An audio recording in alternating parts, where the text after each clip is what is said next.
I'm going to give my standard pitch for museum memberships. I think we're up to almost 140. They keep rolling in, which helps, of course, a major source of income for us. So consider becoming a member. You can do it on the left side panel of our web, any page on our website. The other thing I wanted to mention is that we have scheduled a swap meet and silent auction at the museum on Saturday, June 5th. And details are on the website and on Facebook. The museum has about 50 sets that have been donated that are surplus. We're going to put them in the silent auction. Anyone else have anything they want to put in the silent auction, we're going to require that you do it before the event, because we're just not going to be staffed and set up for having a last minute rush of stuff. And it's going to be in the museum parking lot and in the warehouse. The museum will be open. I'm sure then there will still be COVID restrictions, and whatever they are at the time, we will be following them. No charge, either to show up or to sell. We just thought it would be nice to do this to finally get something physical where people can get back together. As I said, the details are on the website. Tonight, I'm going to talk about the DuMont Royal Sovereign. Can you turn Larry on? He's at Samsung. Yeah, let me make sure I shut him off accidentally because I didn't realize who he was last month. Larry. There he is. I just put him on. Larry, your microphone is off.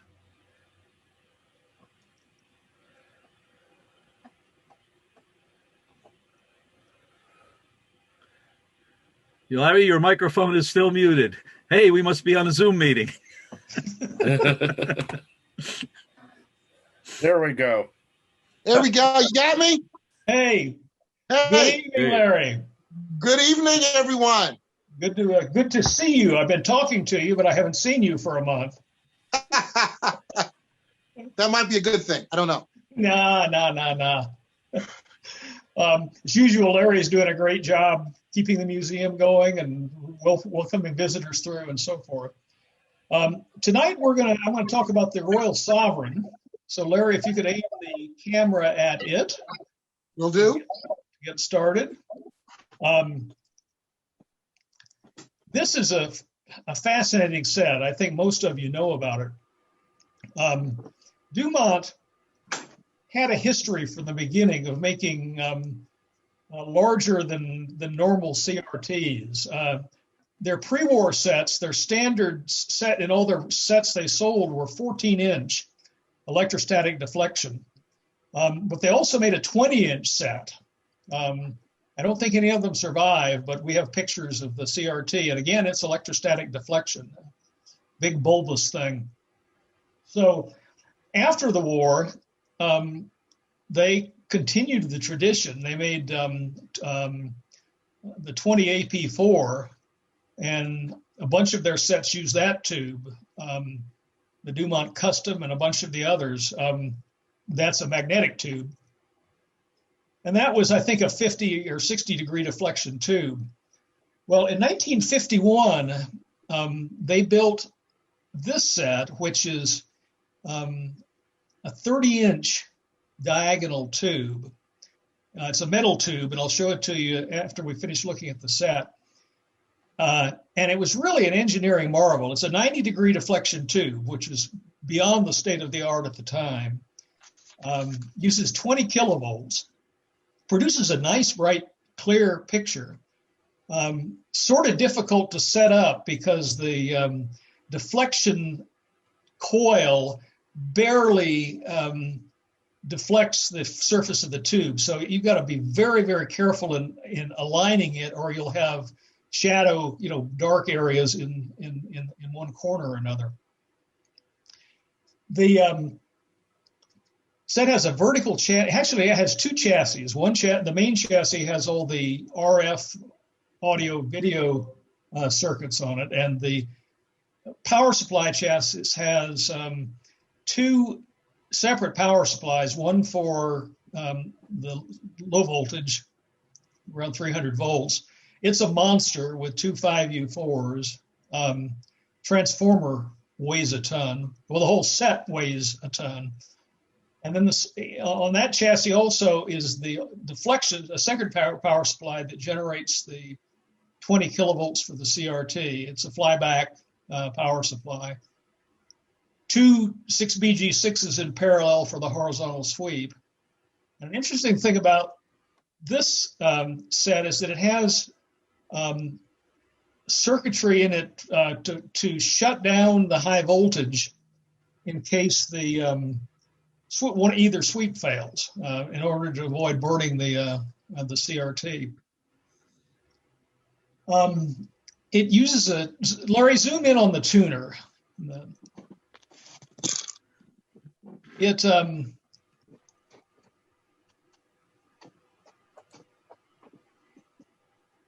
Just let me know any particular spot you want me to go to. To the tuner. Okay. To your right. There you go. It uses their induct tuner that they used in all of their sets through about that time.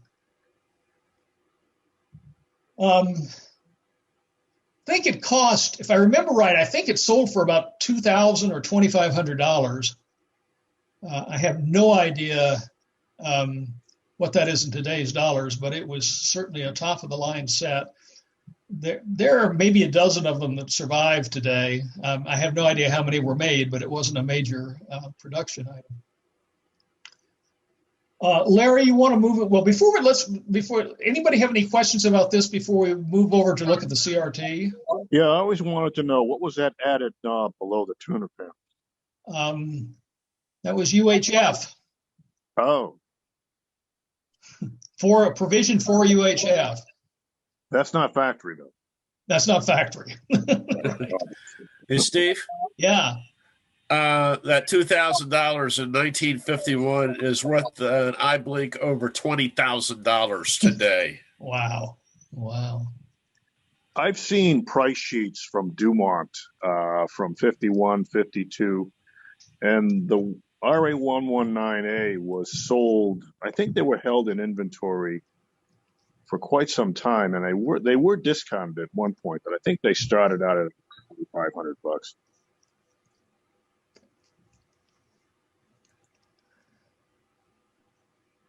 Well, if we don't have any more comments, Larry, why don't you move into the next row and look at the. Well, I got a comment. Yeah. I have one, an RA119A. I think a lot of you guys know that. I was the one who did the conversion with a 27 RP4. Oh, that's right. Yeah. And it runs good, but I do have a problem with the high voltage chassis. There is I forget the name of the circuit. It's basically a voltage regulation circuit, and I had messed around with it wrong, and I had to replace a tube. And when I put a high voltage probe on the second anode, it starts up at 20K, and then it kind of falters and just sort of drops to around 19, 18.5, and just sort of stabilizes there. And something's not quite right. I wonder if anybody had an opinion on that.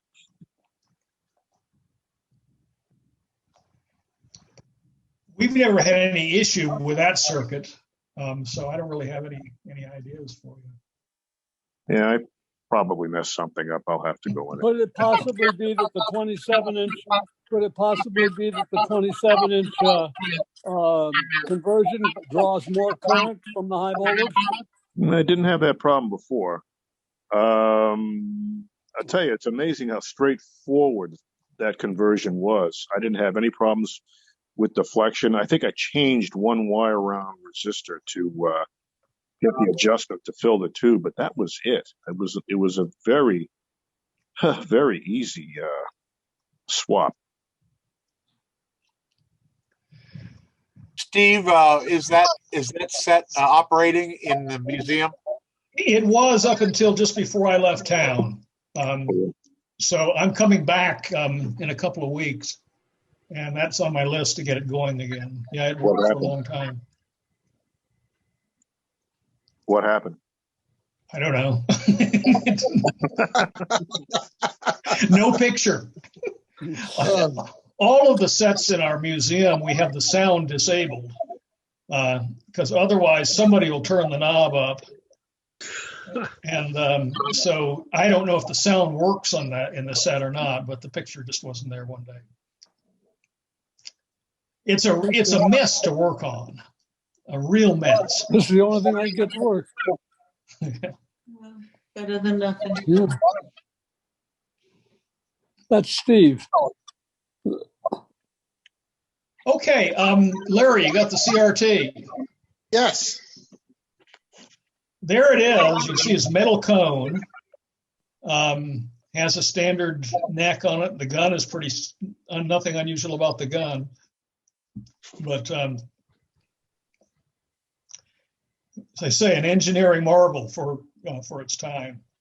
Hopefully, when Nick gets going with his rebuilding, we'll be able to rebuild them. It should be no different from any other tube of that era. And I know of a bunch of dud tubes around. Well, I have the remains of two tubes. One that was necked and the other one with an intact front glass. Is it possible that you guys could make a composite out of two into one good tube and rephosphor it and then evacuate it and all that good stuff? Maybe someday. Okay. Rephosphoring is way down the road. The first step is just getting to be able to, rebuild the guns. And Nick is getting closer on that. He's not ready yet, but he does plan to be doing it at some point. Right. Okay. We didn't have a topic this last time, so thought maybe we just have an open discussion. If there's something, anybody has a topic they want to bring up that people would like to talk about. Maybe a topic. I'll start. I noticed that a lot of the younger guys who are getting involved on some of the Facebook pages have a hankering for some of the later sets that we, guys like us typically turn our noses up on, sets from the 60s, even the 70s and the early 80s now. I've just sort of noticed a lot of activity on Facebook. Yep. Yes. I mean, I wouldn't give those sets house room, but I guess nostalgia is where you seek it, or what time frame you happen to exist. Look at it from the point of view of a 20-something year old. Any set with a big old CRT in it looks pretty old and funky now. It is. Or a capacity screen. The other appeal of it is they're cheap. You can pick up, you can get them for free. Also, whereas if you want to get something okay. from the 40s, you might pay $100 for it. And so for people who are just starting out, this is a great way. We don't use them for the same reasons either. We Right. play video games on them. Yeah. We're not just watching The Wizard of Oz. And What is the status of the TRK 40? The TK41? Yes, I'm sorry. Okay, there has been some progress on that finally. Barry Bennett, who runs a shop that builds custom video trucks, has had our camera head for some time and has finally gotten around to start working on it. First thing he discovered was that the optics in it are trash, which is not good. But last week he came and took our spare head that we have, took it back up to his place, and discovered that they look pretty good. And he's in the process of getting advice on how to clean the optics. So he's finally getting going on the project, and between the two heads, we hope to have something going.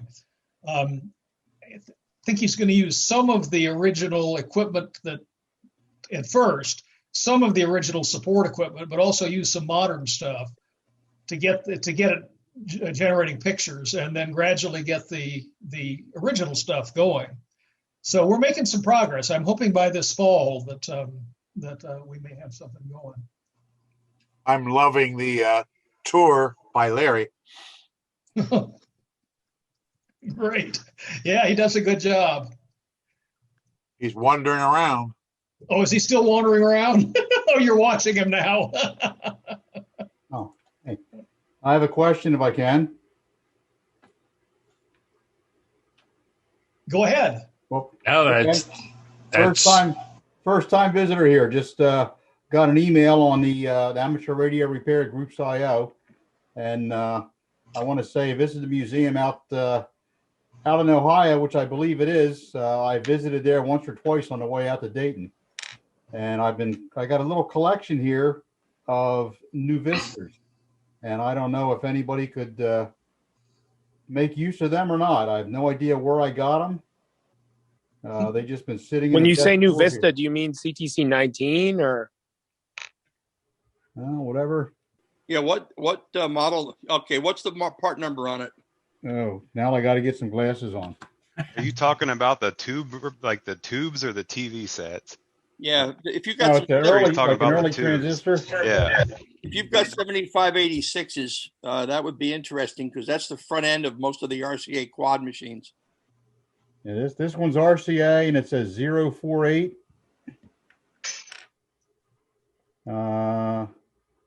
Another one here. Looks like it's got it's got 8-09. And those sound like production dates or something rather than the tube That numbers. almost did, but that's the only number on. I got one here that's got no marking on it at all that I can see. It's not going to help. No, right. Yeah, here's another one that says 4-39. Just says RCA New Vista 4-39. Hold it up to the camera. Oh. You got to speak to get your picture up on the screen. Okay. Dave. Let me talk, and that's all it's showing. Huh. You got a problem. I won't tell you what my wife did to my old vacuum tubes when she decided to clean them for me. Look right on the end of it, on the top, to see if there's a number stamped in the metal. Oh, wow. Yeah, this one does. Now I got to get better glasses. I'll be back. Let me find a magnifying glass. Okay. If it was TV, wouldn't that be 6CW4? Depends on the market. The broadcast equipment use 7580. We're still getting a good museum tour here. I don't know if Steve, you made a comment or not, but we have that swap meet that we're going to be throwing in June, the first Saturday in June. I did at the beginning of the meeting. I'll just repeat it again quickly. June 5th, Saturday, 10 to 3. There'll be a silent auction too, primarily of sets that we have, surplus ones. But if anyone has anything they want to put in the silent auction, they need to get the information to us before the event. No charge. We're hoping to see lots of good stuff, guys. So I know I've talked to a lot of collectors, and I've heard a lot of interest about people coming out. It should be a good day of festivities. So it'd be great to kind of see everybody, and we'll be following local guidelines, but it seems maybe they'll be slightly eased up a little bit. So we should still all be able to at least get within the vicinity of each other and have a good time. Yep. Are we doing anything getting back to the newer generation to reach out, vis-a-vis their Facebook pages to let them know about this upcoming event? Sort of to attract a new generation of members?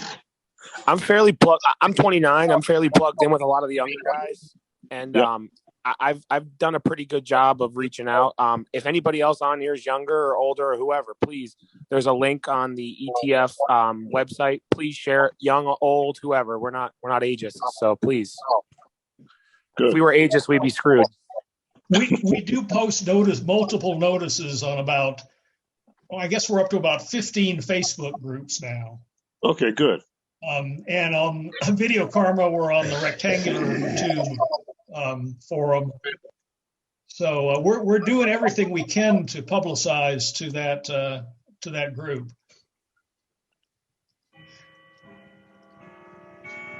Guys, I'm new on board. Can I get a moment?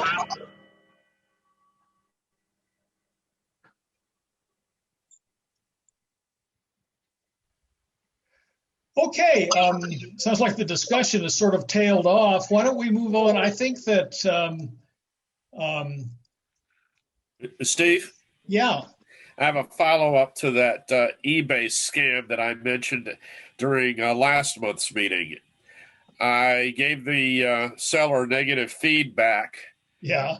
And within hours, I got yet another story. He now claims that the original radio had been sold to somebody else via another sales medium, despite the fact he had already told both eBay and me that the radio had been shipped to me. And then, to add insult to injury, he offered me $15 to change my feedback. When I refused, a lot of snakes out there. Did you get your money back? Yeah, I did. When I refused, he offered me 20. Now I am the former ethics officer for my branch at the employer I just retired from. You can imagine my response. Right. I would have lined him up out back and shot the guy. The problem is he probably lives in Nigeria. Netherlands. Oh. All right.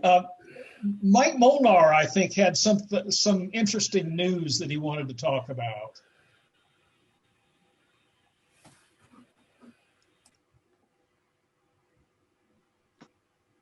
I'm on another phone. I'm going to start the video from there. If you can pick me up. Yeah, we got you. And let's see. I think I'm coming in there as Mr. Mike. Let me Mike see. 2. No, Mike 2 is what you're talking on, right, Mike? Stationary. I can't move it to the. Hold on. Mike 2 is where your audio's coming in. How about now? Hold on. I got to find Mr. Mike in the list here. Here we go. Hang on. Mr. Mike does not have video running. How about now? Yeah. Yep, he's got video. We see your face. Yes. Okay. So now I've got to turn that around. Let's see. There we go. Let's see. So, sort of where we were. I've been restoring this for since bit around Christmas, and after last month. Mike, hang on for a second, please. I'm going to shut off Mike 2 because it sounds like you're coming in on two devices. Okay. All right, try it again. Can we hear you on Mr. Mike? Let's try it now. Yeah, much better. Okay, keep going. So when I heard the next couple days from Chuck Gasolina, who was watching the replay of the meeting, and at one point I had gone behind the TV to show all the tubes lit up, and his comment was, "Those 12 BY7s look really bright," and I'm surprised he picked up the difference on the over the phone. But I said, well, he mentioned that he had worked on some monochrome sets that to get more performance out of a 12BY7, they had bumped up the filament voltage. And he asked if anything like that was done on the Zenith.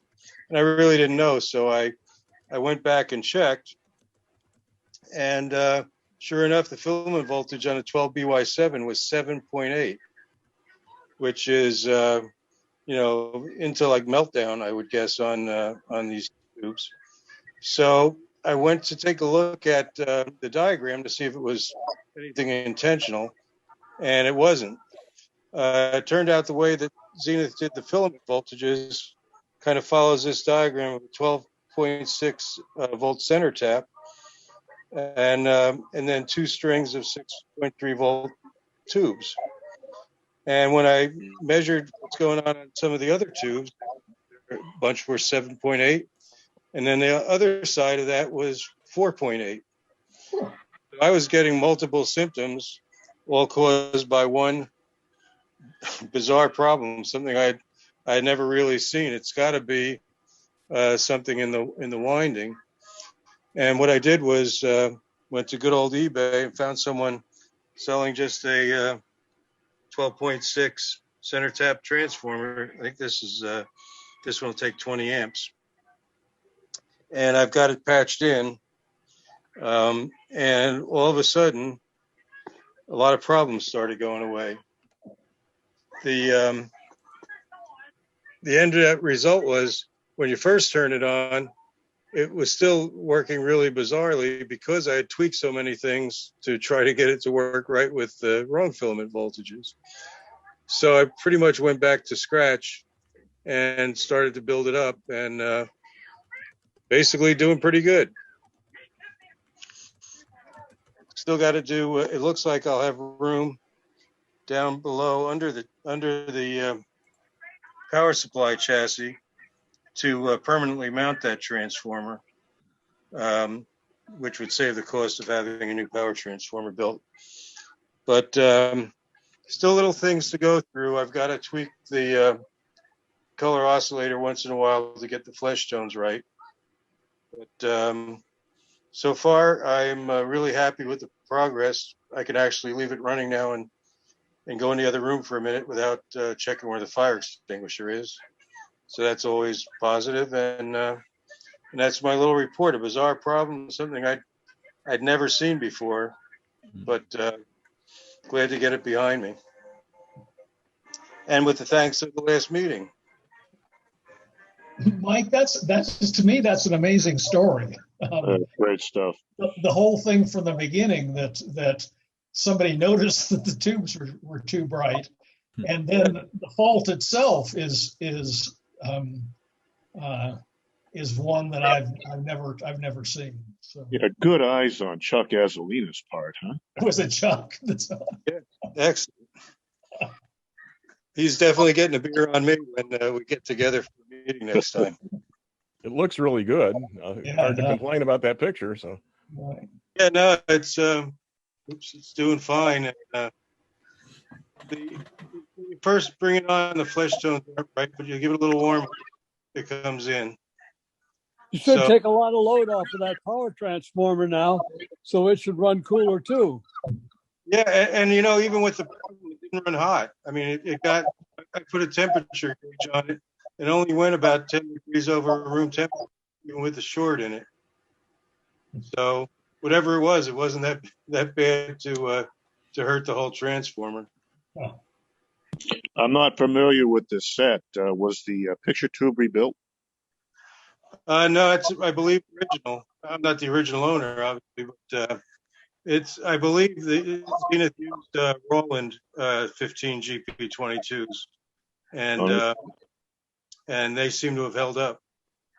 Well, how's the balance in the emissions on it?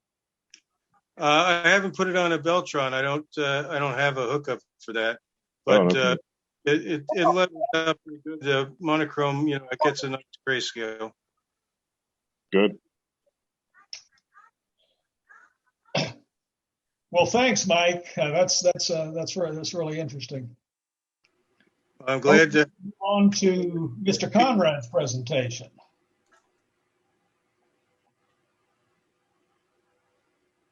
I need to unmute my microphone. Probably be a pretty good place to start. I'm Chuck Conrad. For those of you who don't know me, I am the guy who thought opening a broadcast museum in Kilgore, Texas, of all places, would be a good thing. And I've had people ask, well, why in the hell did you do Kilgore? It's because I live real nearby. And I had somebody at an NAB convention one day say, well, why didn't you do this in Los Angeles? Because they're building this new film thing in museum in Griffin Park, and you could be right across the street and it'd be awesome. And I said, well, what's their budget? And the guy said, oh, I think it's $56 million. I said, well, there's your real answer right there, because it's a lot cheaper in Kilgore. But I'm going to click on share screen, and we're going to see what happens if I actually push the right button and click on share. And this is our logo for the Texas Broadcast Museum. And we've been in business now, we've been open to the public for a little over 4.5 years. And today we were really, really busy, which was really amazing. Actually, we were really busy yesterday too. Who would have thought we needed a broadcast museum in Kilgore? Kilgore is kind of an unusual town, though. It's an oil town, and it's where the big oil discoveries were done in the 1930s. It has a lot of interesting history all by itself. But I have a lot of history too, and I'll kind of try to tell you how I got here to this this event. If I can make my computer go to the next screen. Doesn't seem to want to do that. We'll try this. Well, we seem to be locked up in PowerPoint. How fun. Oh, well, there I am. And I think I was about 11. I've always been interested in TV cameras and TV in general and stuff. These are some of my friends in elementary school. That's me right there. We had built this box camera on a really rickety platform, and we're in a parade when this picture was taken. So it shows you how warped I am, and so are my friends. This is Ron Hurst and his brother Rick Hurst. Ron actually had a career in radio and TV as well, so it sort of grew. But when I was about 14, I was doing all kinds of strange things. I had a novice ham license, and I had a pirate radio station, which is, I think you see me there at. I also, when I was in high school, worked at a TV repair shop, which was a Philco dealer. And that was a lot of fun because Philco predictors were coming in left, right, and center. And my vocabulary improved. It gained a whole new bunch of words from my boss, who's trying to change the picture tubes in the thing. Because, I mean, we got probably one predictor a week. I can't tell you how many I took to the town dump, but there was a lot of them. But after school, I ended up I worked in TV stations, and I ended up somehow getting captured by space aliens or something. I ended up with a career in the live sound business, doing sound for concerts and conventions. This is one of the first ones I did. It's James Taylor. I worked for a company called Showco in Dallas, and eventually started my own company. We'll get to that later, but I learned a lot. This was about a 32 or 3 year career doing this kind of stuff, but I was always working with TV and radio people, so the interest happened. One of the things I got sent out to do was an Alice Cooper show. I didn't know. They told me Alice was a folk singer, and it was a girl. Well, I assumed Alice was a girl. And we pulled up to the loading dock at the Civic Center in Oklahoma City one day to do this Alice Cooper show. And there's a bunch of people sitting on the top of a Ryder truck shooting birds. And they all had long hair, and it was kind of interesting. I'm kind of going, this looks a little scary to me. At any rate, I asked them what they were doing, and they said, well, we're just getting some birds so we can feed the snakes. And I'm going, well, that's really special. Anyway, they started unloading things like gallows and an electric chair and stuff like that. And finally, I met a guy who introduced himself as Vince. And Vince looked like the road manager to me. He was dressed nicely and had one of those Halliburton briefcases that was real popular in the early 70s, had pressed jeans on and stuff. And I asked him, well, is Alice going to come out and do sound check? They were doing a sound check with the band. He said, oh, no, Alice doesn't come out until much later. And that was Alice. So it was kind of an interesting affair to do it. But I ended up doing sound for a group called Rare Earth. Maybe you'll remember them. I just want to celebrate another day of living and stuff like that. They were good. They actually put me into the sound business. They asked if one day if I wanted to go in the sound business myself, and I said, well, I don't have any money. And they said, well, we do. And they end up backing my company, which is called Crossroads Audio. It's still in business, but I sold it about 20 years ago or so. That is my original equipment wife right over here, Diane. And this is a prototype speaker box that I built so we could have a very compact PA system that was really, really loud. I mean, this thing was a screamer.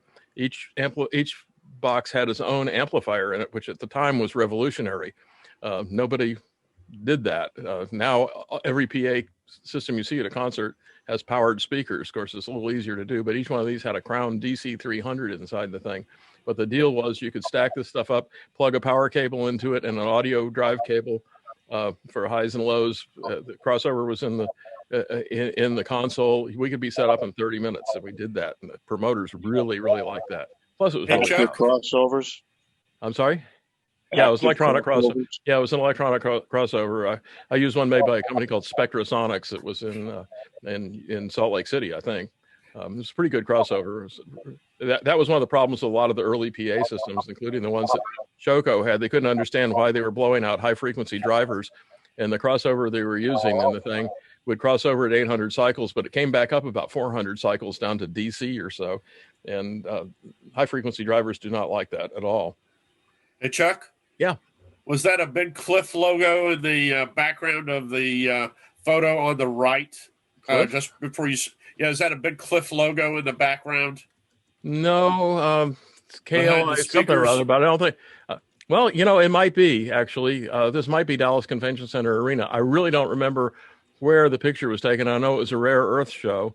And all these arenas look kind of the same. So that might actually be Dallas Convention Center. I didn't have much time to take pictures when I was doing this.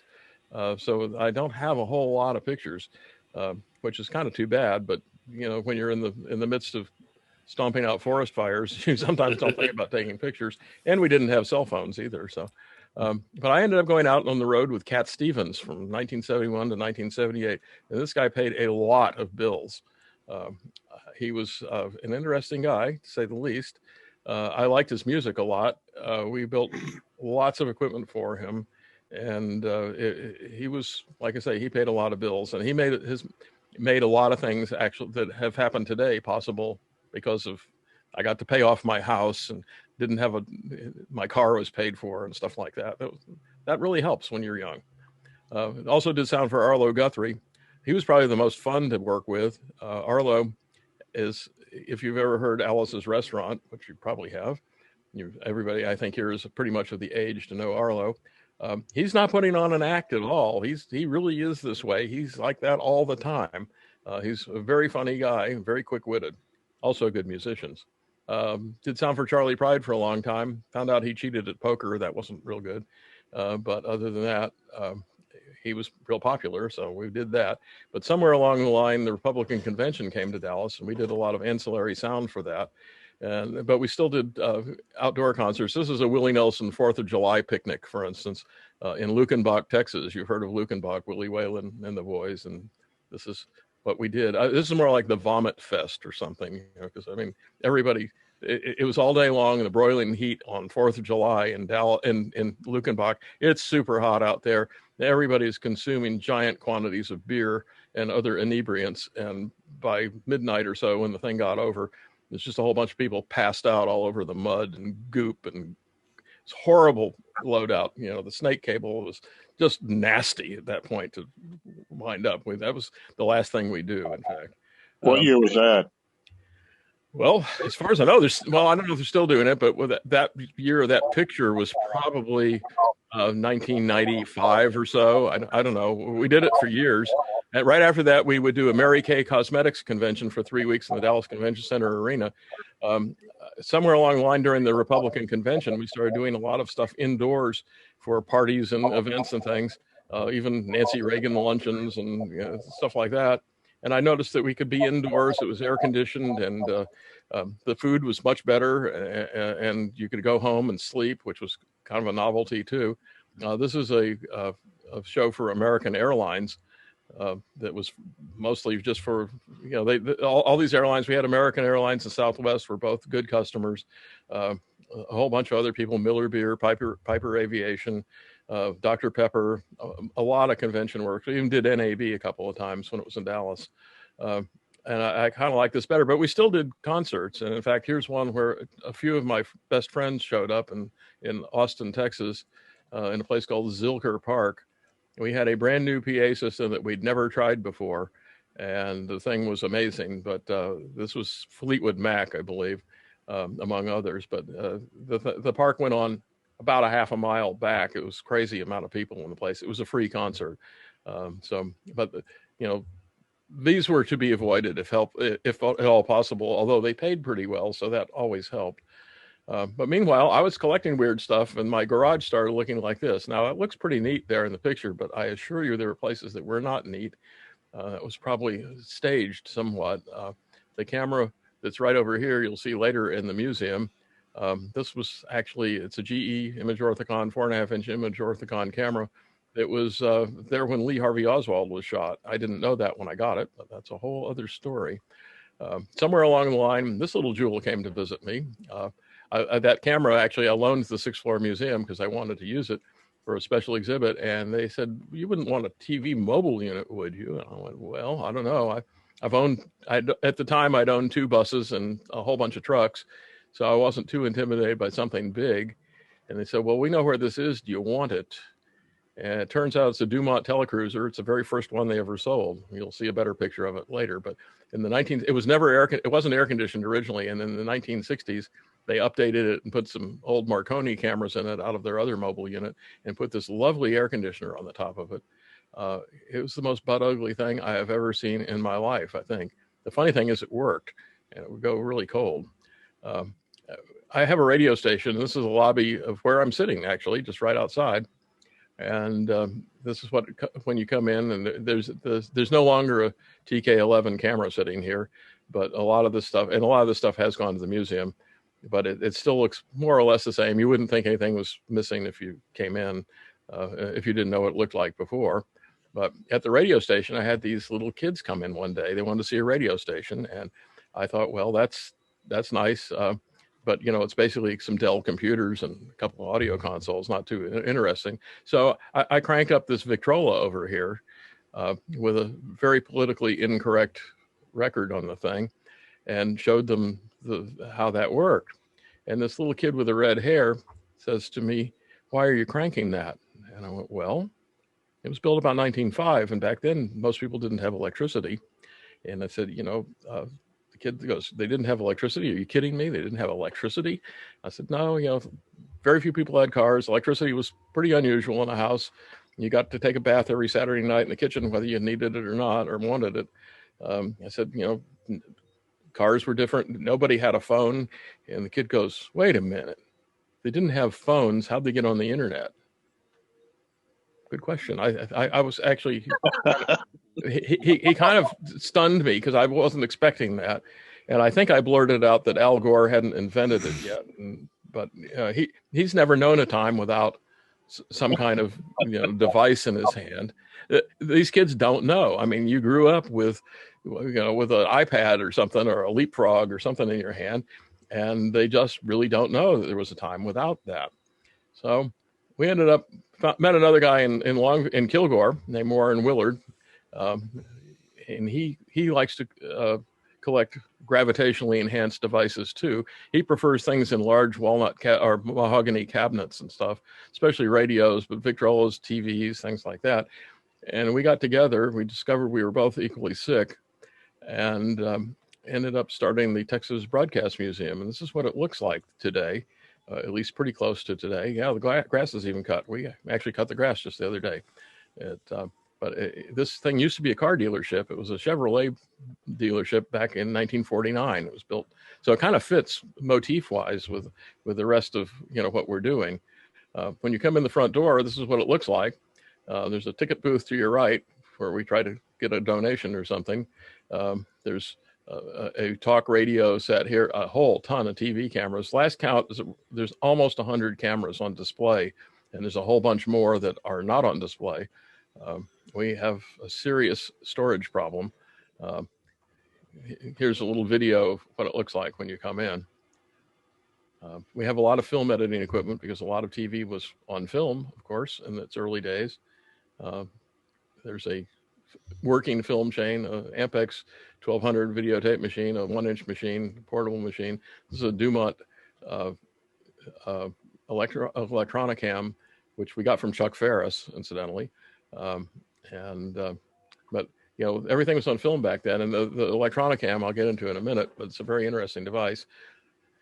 Every TV station I worked at had film editing equipment. I worked at one station where if the film broke and you were the projectionist, you were not allowed to splice the film, even though there was this splicing table right behind you. You had to call the film department, then they came out and spliced your spot reel. It's like, well, that's really efficient.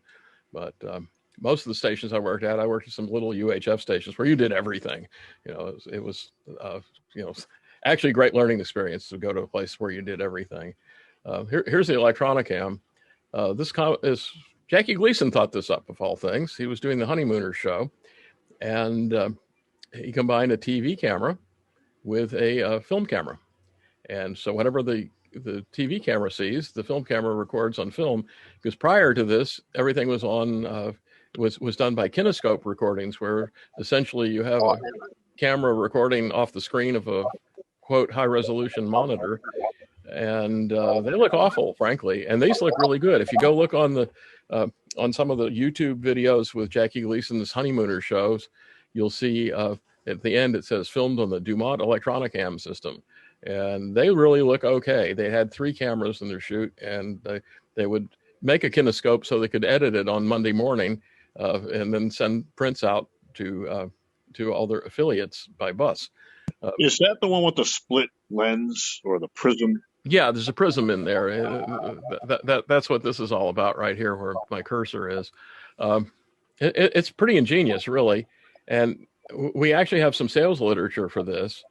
And in that, they suggest, rather than using black and white negative film in the camera, there's an Aeroflex camera in this one, but a variety could be put in it, to use color reversal film.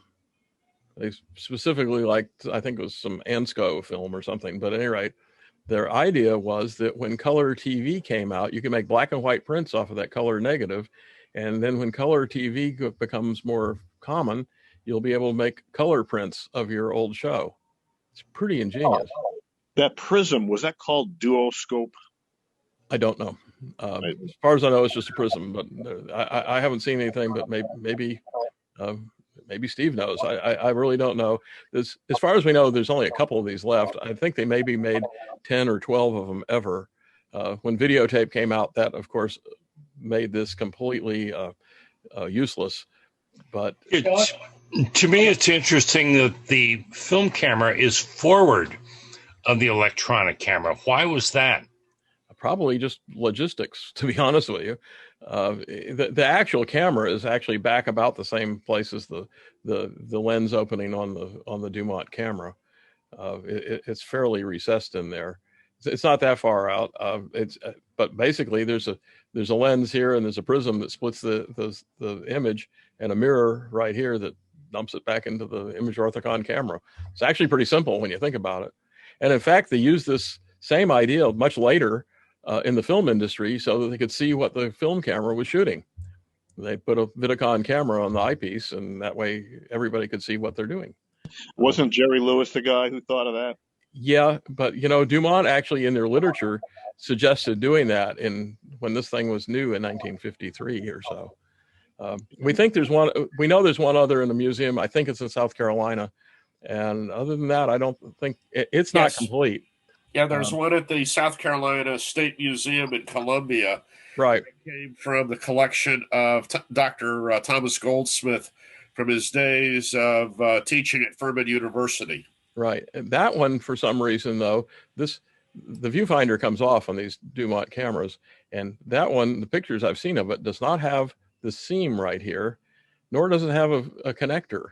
So I think that we actually have the CCU, the camera control unit, everything for this thing. I don't know that we'd ever get it working. It would be an interesting task to do so.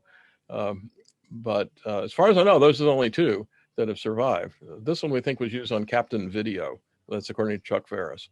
So, hey, Chuck? Yeah. The comment about duoscopic, that was another DuMont product. that they introduced in the early 50s that was just actually two television sets in one cabinet. So people would watch two different programs at the same time. And LBJ would have liked that. I think he had one with four, didn't he? Yeah, right.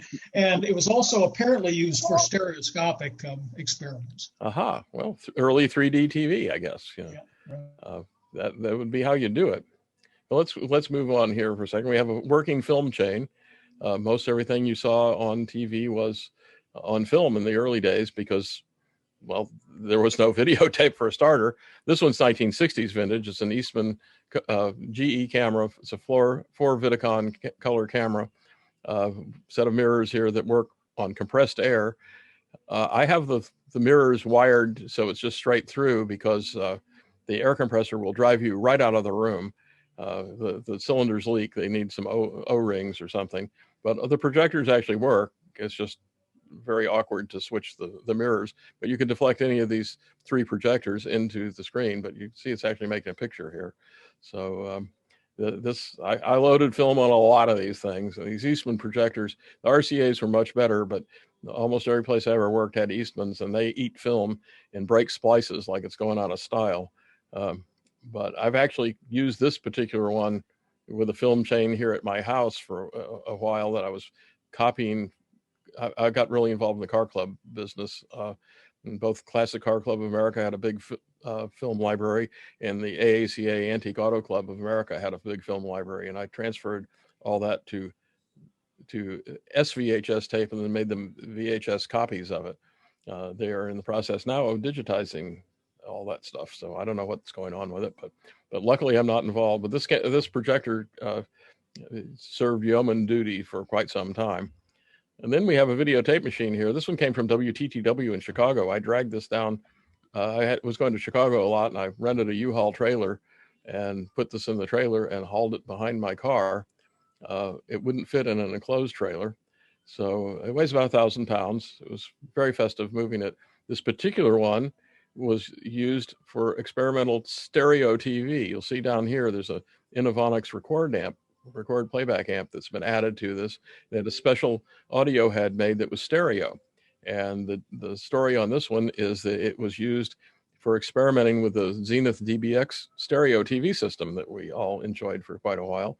They would rent time on WTTW after sign off and run music videos on this to see how the stereo TV worked. Pretty good idea, I guess. I haven't had the guts to plug it in. It also needs compressed air because it's a quad machine, four-head machine, and it needs compressed air and a vacuum to make the tape conform around the heads and for air bearings on the heads because the heads are moving at some ungodly speed.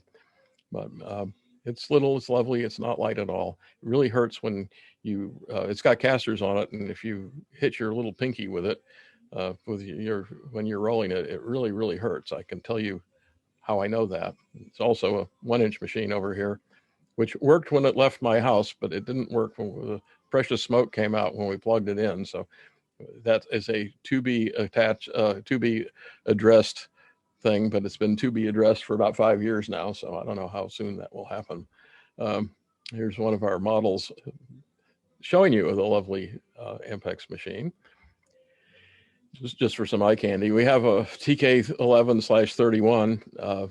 This was in the lobby of my radio station for a long time. We actually have the power supply and the camera control unit and the cables and everything. This is high on the list of stuff to get working. I don't think it'll be too bad.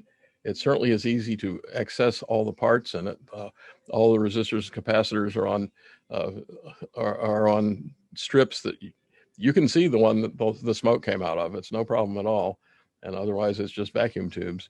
So I think this one will be working. We have fixed the power supply. We've gone through the power supply for it, which has a handle on it, even though it weighs about 85 pounds or something. There's one handle, but that makes it portable. So of course this handle makes this thing portable too. So, it's all relative. It's just like our TVs, you'd buy a TV that weighs 1 billion pounds, but it's got a handle on it. So now it's a portable TV.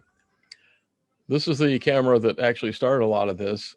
There was a broadcast museum in Dallas that was quite a good one, actually, and they got in some real financial trouble. and couldn't pay the rent basically. And the landlord foreclosed on them and had a big garage sale. I didn't know anything about their sale. And some guys came into my shop at Crossroads Audio one Monday morning after returning the rental, and they were from one of the local TV stations in Dallas, and said, "Did you go to the big sale?" And I went, "Huh? Sale? What kind of sale are you talking about?" I said, "Well, the Broadcast Museum went belly up, and they sold a bunch of stuff really cheap." So I went over there at noontime with whatever cash I could round up out of the cash register and stuff, and I bought this. And I think I paid about $100 for it. I really don't remember, but I did not get a dolly or pan tilt head or anything like that. I just got the camera and the lens. I didn't even get lens controllers for it, but I'd worked at KRLD in the news department, so I bought it. I thought it was pretty cool, and started looking for tripods and dollies and things like that, which only led to more TV cameras because I found them attached to a dolly or something. And I'll sell you the dolly, but you got to take the camera with it, that kind of thing. So that's why we have a lot of cameras. But one day when I moved to East Texas, I sold my sound company over 20 years ago. I had to work for the people for a year, which was very awkward. But I took pictures of this stuff before I moved it, and they ended up on the internet, as pictures tend to do. And I got a call from the 6th floor museum in Dallas, which is the Kennedy Assassination Museum in the old school book depository building. It's a good museum. If you're in Dallas, you need to go see it. Anyway, they said, "We understand you have a camera that belonged to KRLD." And I said, "Yeah, I do." He said, "Do you know what it is?" I said, "Well, it's a GE 4.5-inch image orthicon camera. Of course, that's what it says right on the side." And he said, No, that's not what I mean." And I said, "Well, what are you getting at?" And he said, "Well, do you know what it did?" And I said, "Well, when I was there, it was doing church services on Sunday morning and living black and white because the color unit was being used for Dallas Cowboy football games." "Oh, no, that's not what we mean either." He said, "Did you know it was there when Lee Harvey Oswald was shot?" And I went, "No, I didn't, in fact." And they said, "Well, this number 4 up here, we can identify it in some pictures, and we'd like to borrow it for a year." So they did. They came and got it, sent a lady out with an SUV, and we dumped it in the back of the thing, and she hauled it off to Dallas. The next thing I know, I'm going to a grand opening wine and cheese party for a special exhibit they had called Coping with Crisis that was all about how the press dealt with the Kennedy assassination. And that's where I found out about the DuMont telecruiser. They said, "You wouldn't want a TV mobile unit, would you?" I said, "Oh, maybe." So we'll get into that in a minute. But this thing also went to the Newseum in Washington, D.C. for the 50th anniversary of the Kennedy assassination.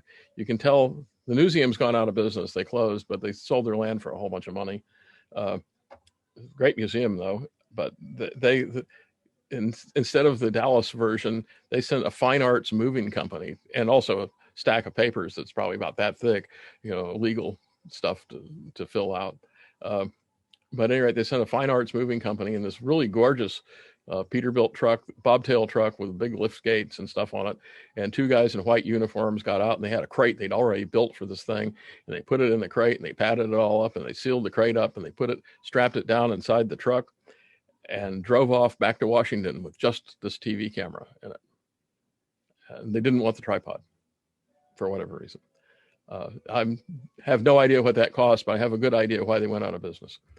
Some more cameras, RCA TK60, black and white, one of the best black and white TV cameras, certainly the best US built one. This is a Marconi, also used a 4.5-inch image orthicon. CBS liked these a lot. This particular one was with the telecruiser when I got it, but it came from Channel 8 in Dallas. They had a whole bunch of them. And this is our baby, which actually you may have seen before. We have 2 of these now. This is a TK41. This one's serial number 40. So it makes it a pretty early one. It's a svelte 340 pounds.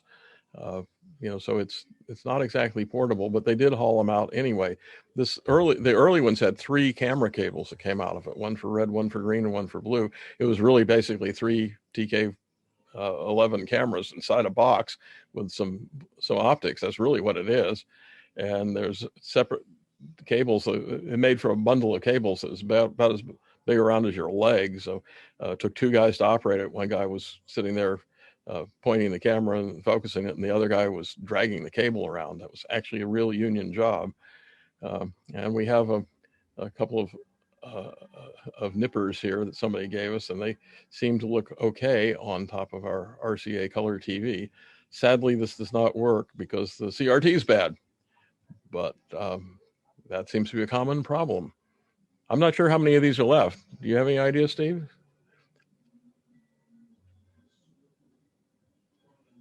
I think you're muted. Oh, well. I can't read lips. There you go. There you go.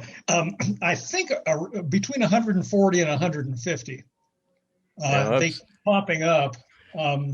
I guess maybe 200, but I know they recalled a bunch of them as when they were new. I remember seeing one of these as a kid. Somebody in our town had one. I went and saw Dinah Shore on it. I was very disappointed. But how many were built? I don't know, around 3,000 maybe? Yeah, 4,500, 4,400, I think. Okay. Well, it was very iconic. It was $1,000, which was a bunch of money back in 1954. We also have a camera control unit for a TK41. Actually, we have all the electronics for one of our TK41s. It's a TK41C, actually, which only used one cable, which was revolutionary, I guess. A different view of the CCU. It's all nice and pretty color coded anyway. And then these two cameras, the GE PE250 on the left that says 1 on it. And actually, these came from Chuck Ferris, both of them. He donated these. And the one on the left was used on Dick Clark's American Bandstand. And the one on the right, the Norelco PC60, was used on the Lawrence Welk show. And there's an odd Kilgore connection to Lawrence Welk.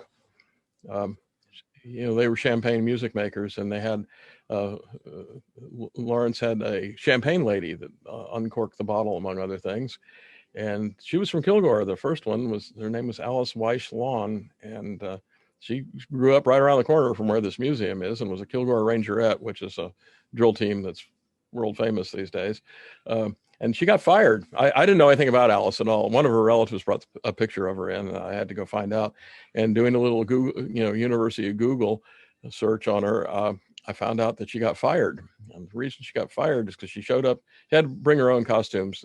Lawrence was too cheap to pay for them. And she showed up with a skirt that when she sat down, you could see her kneecap.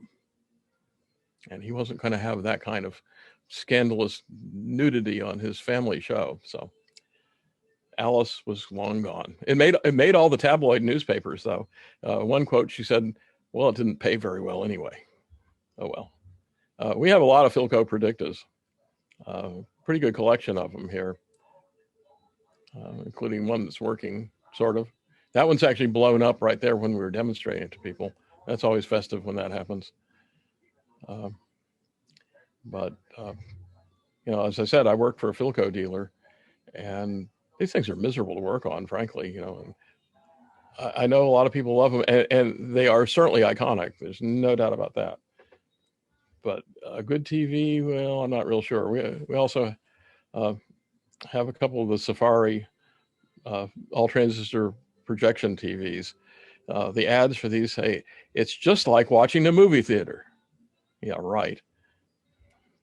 And of course, you could get a TV pretty cheap back then, only $1 down. Another view of the predicted display. Actually, this one, I'm amazed the linearity is not too bad on it, because they frequently are not.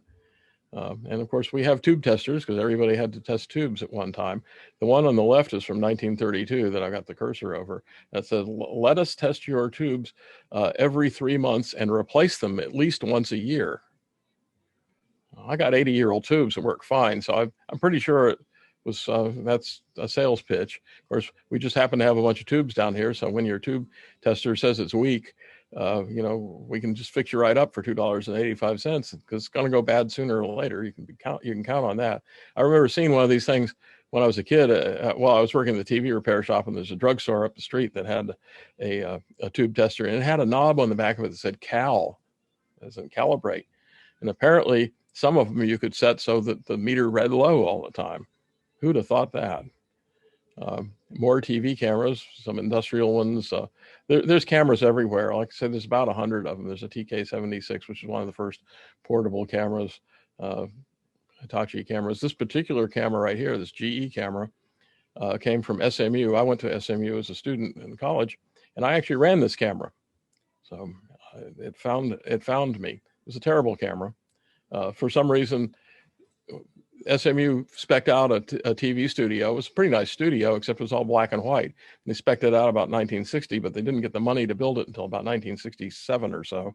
And they insisted on black and white cameras because that's what we ordered. And GE says, we don't make black and white cameras anymore. We only make color cameras, and we'll give you color cameras. And the idiots at the college refused and said, no, we want black and white cameras. So they made a special run out of the parts of these things. One of them, not this one, but camera number 3, nobody wanted to use because there's actually a GE industrial Vidicon camera inside the box and a Conrad monitor for a viewfinder, but they put it in the right box. They apparently had the boxes, but they didn't have the rest of the electronics. Just sometimes you just wonder how people come up with this stuff. This audio console here came out of NBC in New York. It was used for NBC network news at one time. It was made by McCurdy in Canada. And I got it in Muleshoe, Texas. Don't ask me where Muleshoe is, but it's a long way from here. And it must weigh 300 pounds. It's full of transformers, but it actually works. We do have a working, yeah. Yeah, Chuck, have you checked out the noise level of the McCurdy? No. You should.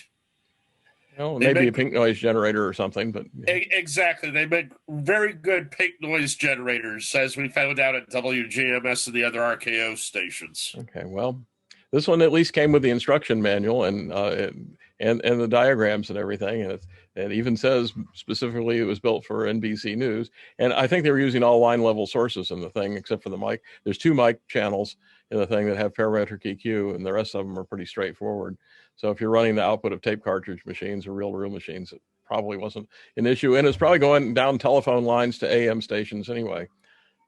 This little studio is kind of representative of what a studio looked like. This actually works. Everything works.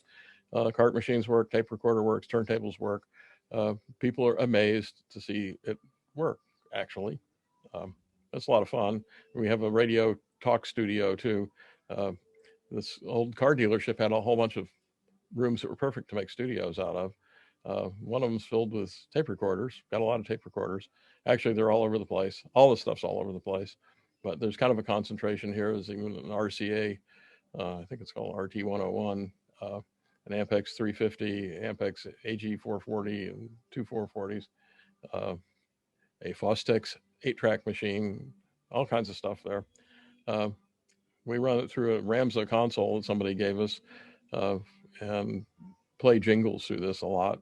Kids like to talk to themselves in the microphone, so that happens. We don't have as good a nipper as ETF. I mean, that nipper that you got, how could you top, an 8-foot tall dog, but we do have this one, and Chipper beside him looking into a gramophone, or into a Victrola rather. And we usually play a guessing game with visitors about, do you know what his name is?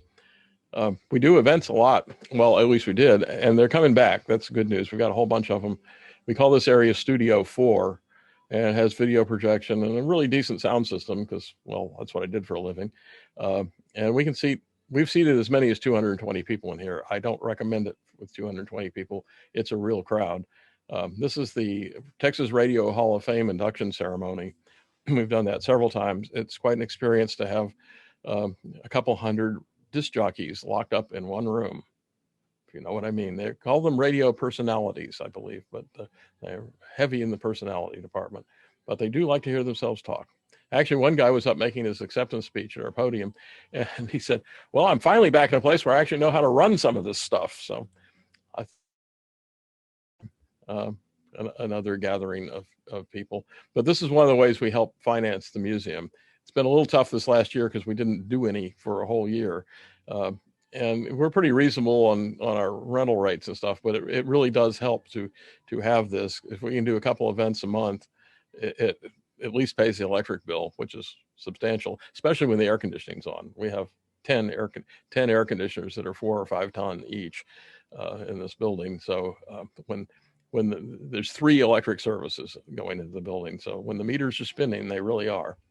And here's the telecruiser the way it looks today, a little bit different than it looked in that picture that you saw it with the air conditioner. It originally did not have air conditioning. They put that on in the 1960s. The electronics in it are 1960s vintage. It was updated in the 60s. They put Marconi cameras in it. We actually have a real DuMont camera over here somewhere.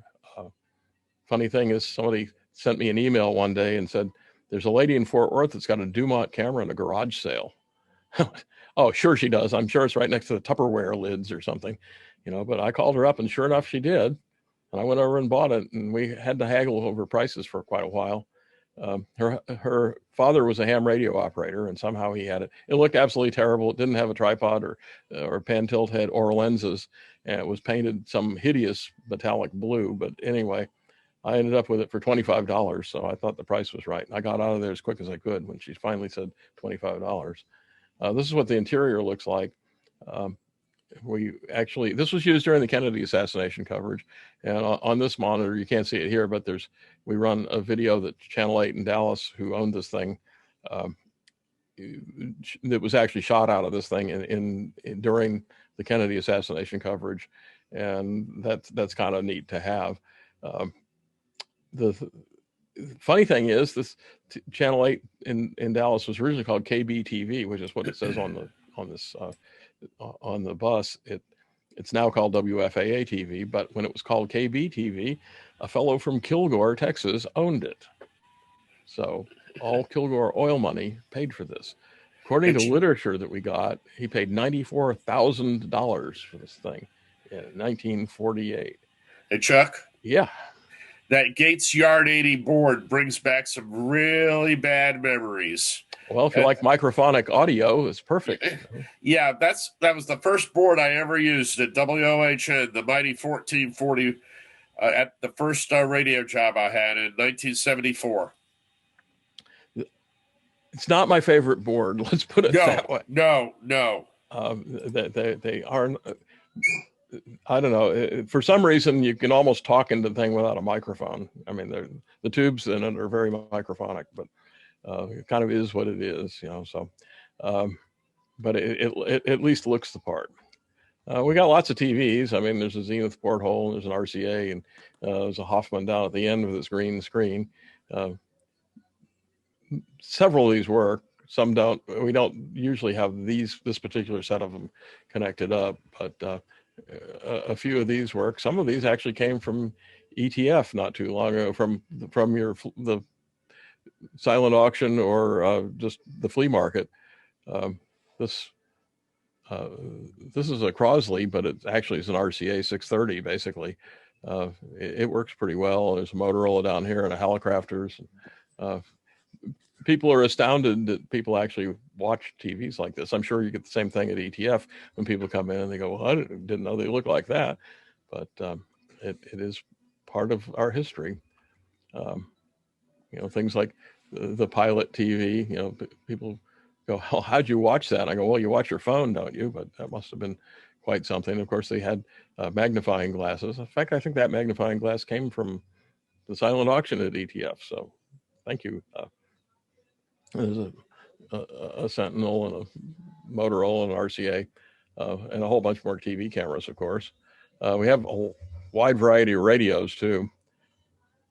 This keeps changing all the time, but we have some very early ones that are quite unique, and many of these will work, too. And things like Edison phonographs, people are astounded when they hear an Edison phonograph work. I find it interesting that Edison, I don't know if he invented planned obsolescence or not, but he certainly knew about it. These original machines, this one's 1896, we think. It's not restored, but it works quite well, actually. And the original cylinders were 2 minutes. And he, in 1904, came out with a new improved 4-minute cylinder, which, guess what, will not play on this machine. And so you had to buy a new machine. I think Microsoft and Apple have all taken lessons from that. More TVs, it's RCA. This one's got channel 1 on it, so I guess that makes it 1947 or earlier. once again, one of our models floating around. We actually had a photo shoot in here. We've had several.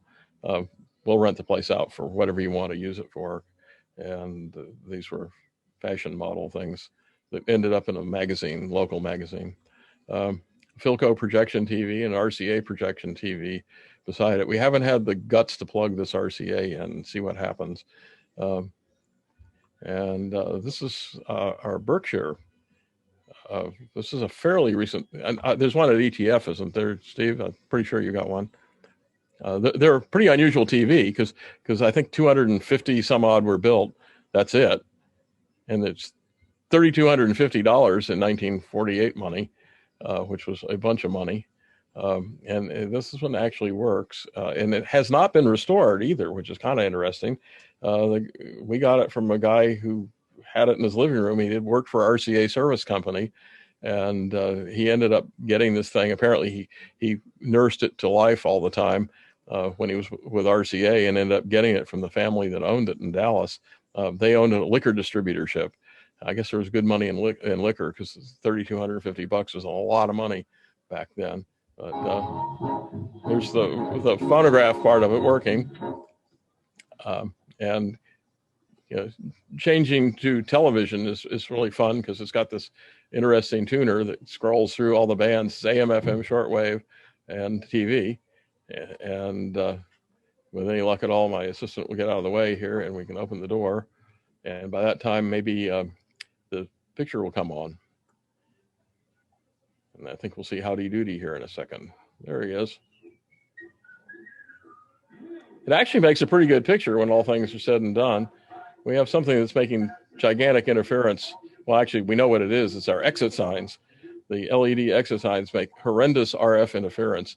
And this thing's right underneath one, and it gets into the thing. If we pull the breaker on the exit sign circuit, everything clears up. I haven't figured out what to do for that, though. What year was this set made? 48. 1948. Great piece. Yeah, it's quite a piece of furniture. Weighs 550 pounds, roughly. We happen to have it sitting next to an exit door because that's really as far as we could drag it. We made a big mistake when we moved it in. We put it right up against the wall, and then we realized we had to plug it in and connect an antenna lead to it. So four of us dragged it out from the wall enough to where you get your arm back there to connect the antenna up. And we decided it looks pretty good 8 inches away from the wall, because pushing it back just doesn't seem like a whole lot of fun. But it is an ATV. You know, you could buy a couple of Buicks for what this cost, or probably a really modest house back then. I mean, $3,250 is a lot of money in 1948. So it's 2 Chevrolets. Well, surely 2 Chevrolets, but I think you can get a couple of Buicks. Depends which model, maybe, but you know, you could get a couple of good cars for sure.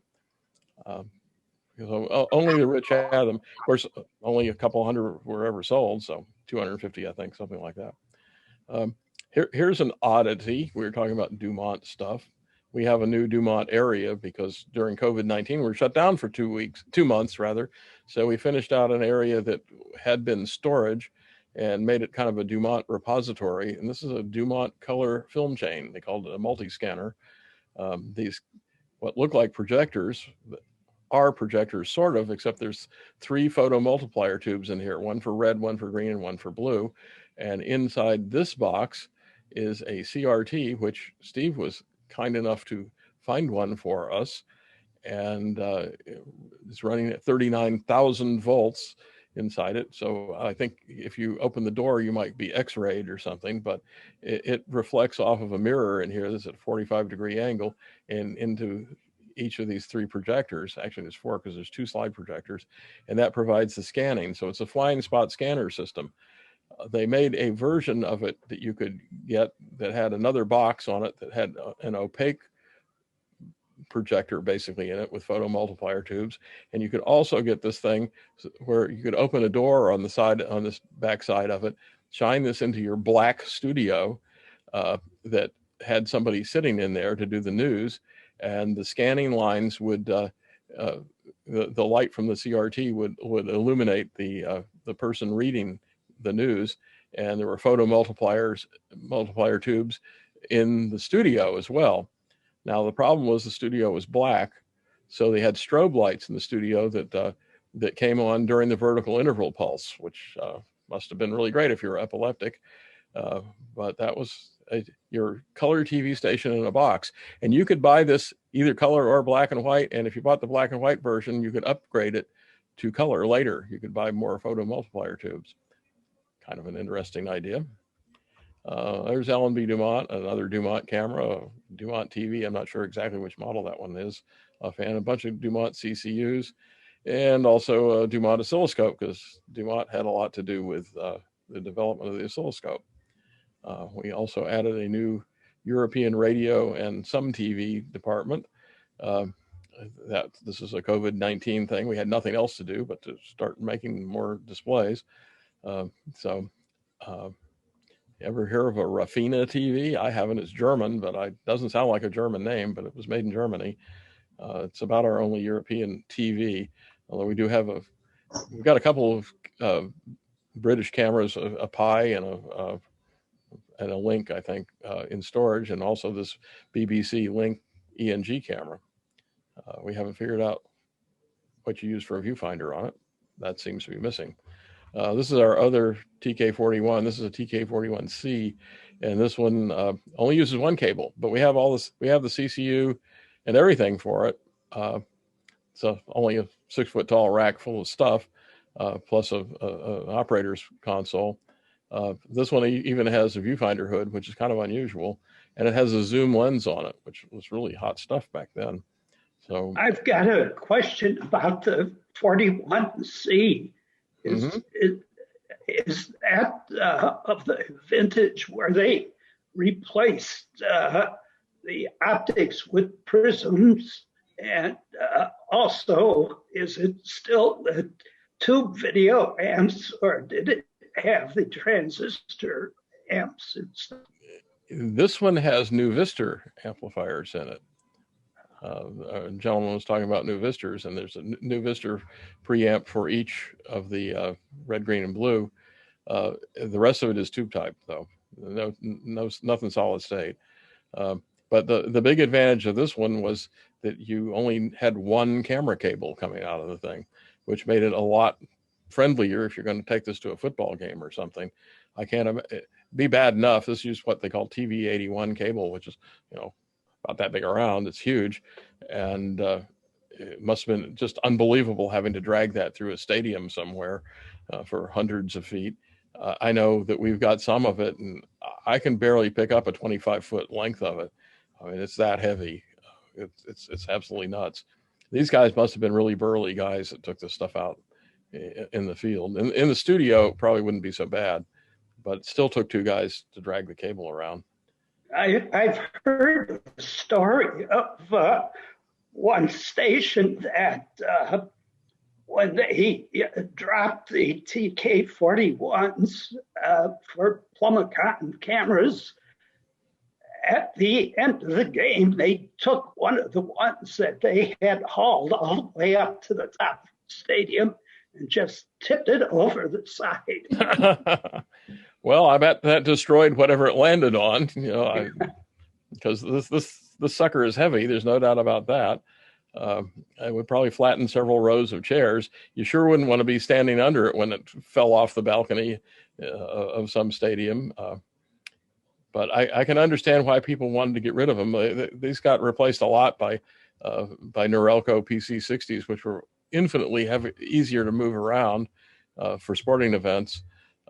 Even RCA, like TK46 at 45s and 46s, were a big improvement over that. Incidentally, somebody mentioned Paul Beck a little earlier. This is Paul right over here. He came down to help us for a week, and we were actually working. It was actually a really neat week because Paul came down from New England. He's at the Museum of Broadcast Technology. And Chuck Ferris happened to pop in at the same time and brought a U-Haul truck full of stuff for us to try and sort through that we still haven't sorted completely through. But we found out where all the pan, tilt, zoom handles went and things like that. Chuck had them.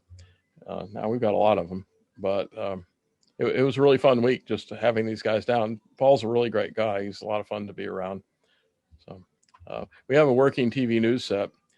This came out of a TV station in Longview, Texas, that had been abandoned for about since 2010, I think, is we figured it was when it was abandoned. Kids have a lot of fun with this. So do overserved adults when we have an event in here, because they can come here and be the newscaster or the weathercaster. And we have teleprompters on the cameras.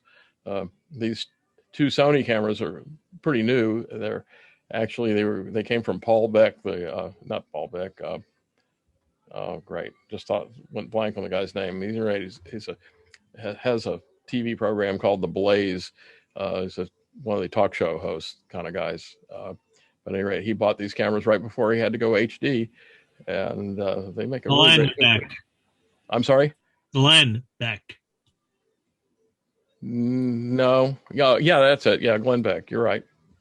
That's exactly who it came from. He had three of them. He kept one for himself, and we got the other two. And they're really nice cameras, though. They really, really are. The HD versions look just like these, in fact, but the camera module itself is about the size of a can of shoe polish or something. The rest of it's just power supply and boxes and stuff. These kids are having a big time. The only thing that's not authentic about this is the microphones, but they use lavalier mics, but they would last about a minute and a half when we have a bunch of kids running around through the thing. So these are some Disposa mics, but they have a great time because they actually work. This thing came out of an abandoned TV station, as I mentioned. We had to cut it into little pieces to get it out the door because it wouldn't fit. And whoever put it together had no intention of it ever coming apart. And they used whatever hardware they had in the coffee can. So there was Phillips head screws, straight slot screws, nails, staples, all kinds of weird stuff, glue. It was miserable to take apart, but it was fun to put it back together. Actually, we were too stupid to take a picture of it put together. We actually did this in the dark because the station had been abandoned and it had no power. The copper thieves had got in there and stolen all the wiring. So we had a generator and a couple of work lights to work with, and that was it. So we had a lot of fun taking it apart, but even more fun putting it back together, actually. But it was a good exercise. Here's a young man doing the weather. He looks a little, I'm not sure if he's real sure what he's looking at, but they can do the weather. They have a big time. We can do Harry Potter's cloaking device by covering them with a piece of green cloth. And now that Zoom has come along, it's not quite such magic as it was, but still everybody seems fascinated by it. So everybody has a lot of fun with it anyway. And having fun in the museum is a whole lot of what this is about, and trying to show kids that life wasn't quite like it is now. Moving over a little bit further, we go into a radio area. That's the Schaefer automation system, the big blue thing. That's where elevator music came from and radio stations back years ago. At one point, most stations, if they had an FM station, simulcasted their AM station on the thing. And the FCC one day said, well, you can't do that anymore. You're going to have 8 hours of local origination programming on your FM if you want to keep your license. So people bought those automation systems because it was cheaper than hiring disc jockeys. This audio console and so on came out of KLBJ Radio in Austin. The LBJ stands for Lady Bird Johnson, not Lyndon B., because it would have been a conflict of interest for the president to have a radio station, but the first lady could. She also owned the only TV station in Austin. What a coincidence, here tape cartridges, lots of them. Hey, don't knock those Schaefer automation systems. The one at WFVA in Fredericksburg, Virginia, kept me in beer and date money, to be polite about it, for 2 years. Well, somebody had to fix it. Somebody had to load it. And when they go bad, some places nobody had ever noticed that it had gone bad. The tape had broken or something, and there's tape all over the floor, or it's eating tapes, or a tape cartridge stuck in the carousel or something. That was pretty festive because it'd break it right in half. Or becoming a local WWV. That was what got me my first job with them. Was really? It kept counting every minute on the minute. Oh, great. Okay. Well, yeah. Well, yeah. This one has 2 tape recorders that shuttle back and forth between even and odd minutes, and one will be queued up. So whenever it was time for a time break, but there were various versions of this, that worked. Here's a different view of that control room. This one had 2 of the biggest cartridges I'd ever seen. They made some really big ones. They were like 1-hour cartridges, and that they were gigantic. Yeah, these were huge. Yeah, they were pretty big.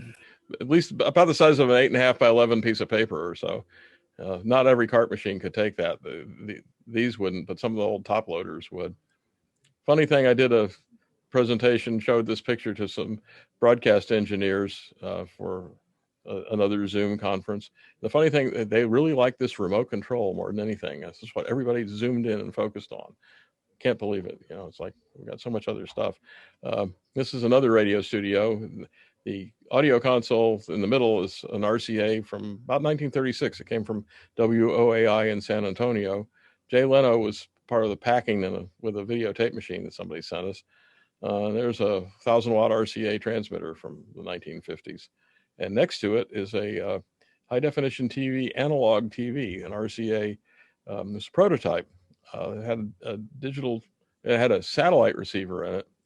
And this analog system needed 2 TV channels for bandwidth. So on satellite, that was possible. On over the air, it wasn't. Every radio station had AP or UPI wire service machines. This is where you got your news.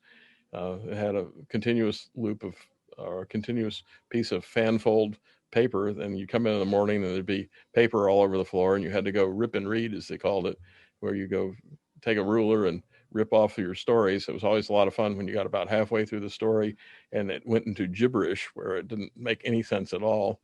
And the usual initiation at radio stations, and I think they even did this on WKRP in Cincinnati, which incidentally is a documentary about radio. It's not really a comedy at all.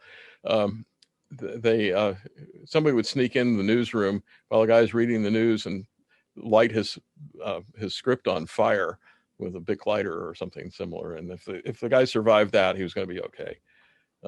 We have some video projectors. That's a GE Talaria, which is a very bizarre projector. It uses an oil bath to make a picture.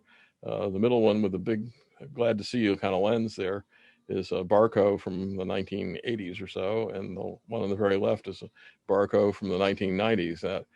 These all work. The Talaria takes about an hour to warm up. It's very interesting. If there's a tube in there, it's kind of like a CRT, except it's filled with oil. And if you tilt this thing more than about 15 degrees, you ruin the tube. It goes down the neck of the tube, and you have to get a new one.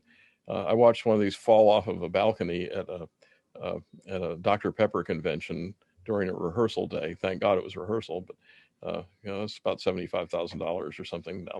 I don't know if it's that much, maybe 25, but they were very expensive in their day. This Barco makes an incredibly good picture, and it's actually HD. But we decided we'd watch a movie on it right after we got it, and all of a sudden we're going, it's really hot in here. The thing was like having an electric dryer running in your room with the door open on the thing. It's just stupidly hot. This is the RCA TV, and this is an analog high definition monitor. And for the longest time, we didn't have anything to put into it. But as you see, it's working there. And that's because somebody gave us this camera, which is serial number 004 from Sony. It's an analog high definition camera. And I didn't, somebody sent me an email and said, would you like it? And I said, well, yeah, sure. He said, well, there's a catch. You got to take a TV. And it was that RCA prototype TV that was actually shot. A commercial was shot for RCA using this camera. It's on YouTube and it looks absolutely awful. It's in like 320p or something like that. It's putrid looking video. But this thing makes pretty good video. But anyway, he said, you had to take the TV. So I sent one of our volunteers and a 14-year-old kid to go pick the thing up, thinking, well, the camera's not bad. A TV, what could that be? Well, that TV weighs about 350 pounds. It was upstairs in the guy's house in a bedroom, in a spare bedroom. And he was moving. And that's why he wanted to get rid of this stuff. And they haven't forgiven me yet. just because of the weight. It was pretty serious getting it down the stairs. Chuck, People ask, yeah. Yeah, one thing about the early days of broadcasting, even into the 70s regarding that AP teleprinter, it was also not uncommon for some of the more, shall we say, busted budget broadcasters not to pay the UPI or AP bill on time, or less seriously, you would have a situation where the machine ran out of paper overnight. Mm-hmm. And the former problem, that is not paying the UPI bill, got me one Sunday morning. I rolled into the station at 5:45 to sign on at 6. Found that, yeah, the machine was working, but Beatty hadn't paid the bill. So I went and dashed out for a copy of the Sunday Washington Post at the nearest 7-Eleven that was open, and brought that back. And it brought new meaning to the term rip and read. Absolutely, especially the way newspapers are laid out. But that Yeah. wasn't uncommon to just take it out of the newspaper because we can't afford to pay for UPI or AP. The worst time that happened, there were two really bad occasions. One was the day after the Grammys, and I didn't have time to go to 7-Eleven for a newspaper. So, and the reason why I remember this was I ended up playing in a 15-minute newscast a repeat of Olivia Newton-John's I Honestly Love You, which was the #1 song in the Grammys the preceding night. I made that part of the news. The other time it was really bad was I got a phone call from our news director about maybe 5 hours into my 6-hour shift, and Norm goes and says, "Why aren't you covering the plane crash?" And I said, "What plane crash?" He said, TWA 727 went into a mountain out near Purcellville.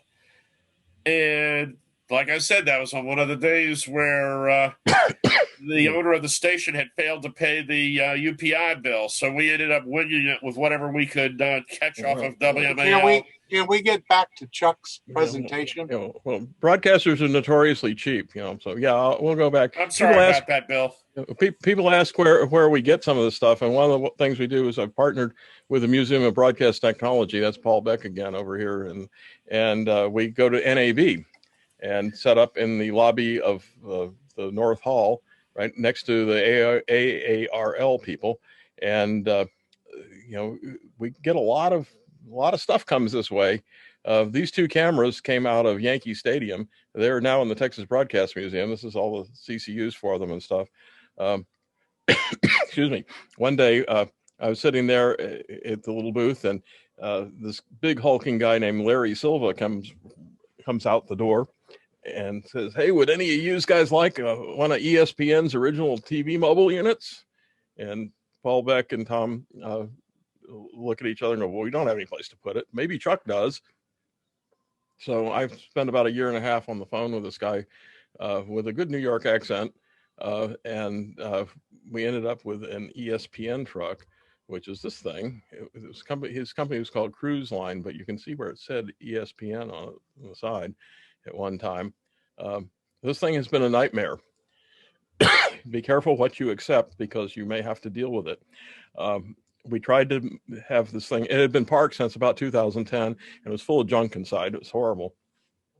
And we got it running. We got a DOT inspection on it and got things working pretty well on it, and thought we could get it driven down here by a trucking company. Well, they sent a guy to pick it up that had never driven a stick shift, and he ripped the clutch out of it somewhere in just outside of New York City on Interstate 95. Sometime it cost us $950 to have it towed off to a truck repair place. Luckily, those truck repair place was really nice folks. And they said, well, we could probably get this thing, make it to New Jersey or so, but that's probably about it. If you're going to Texas, forget it.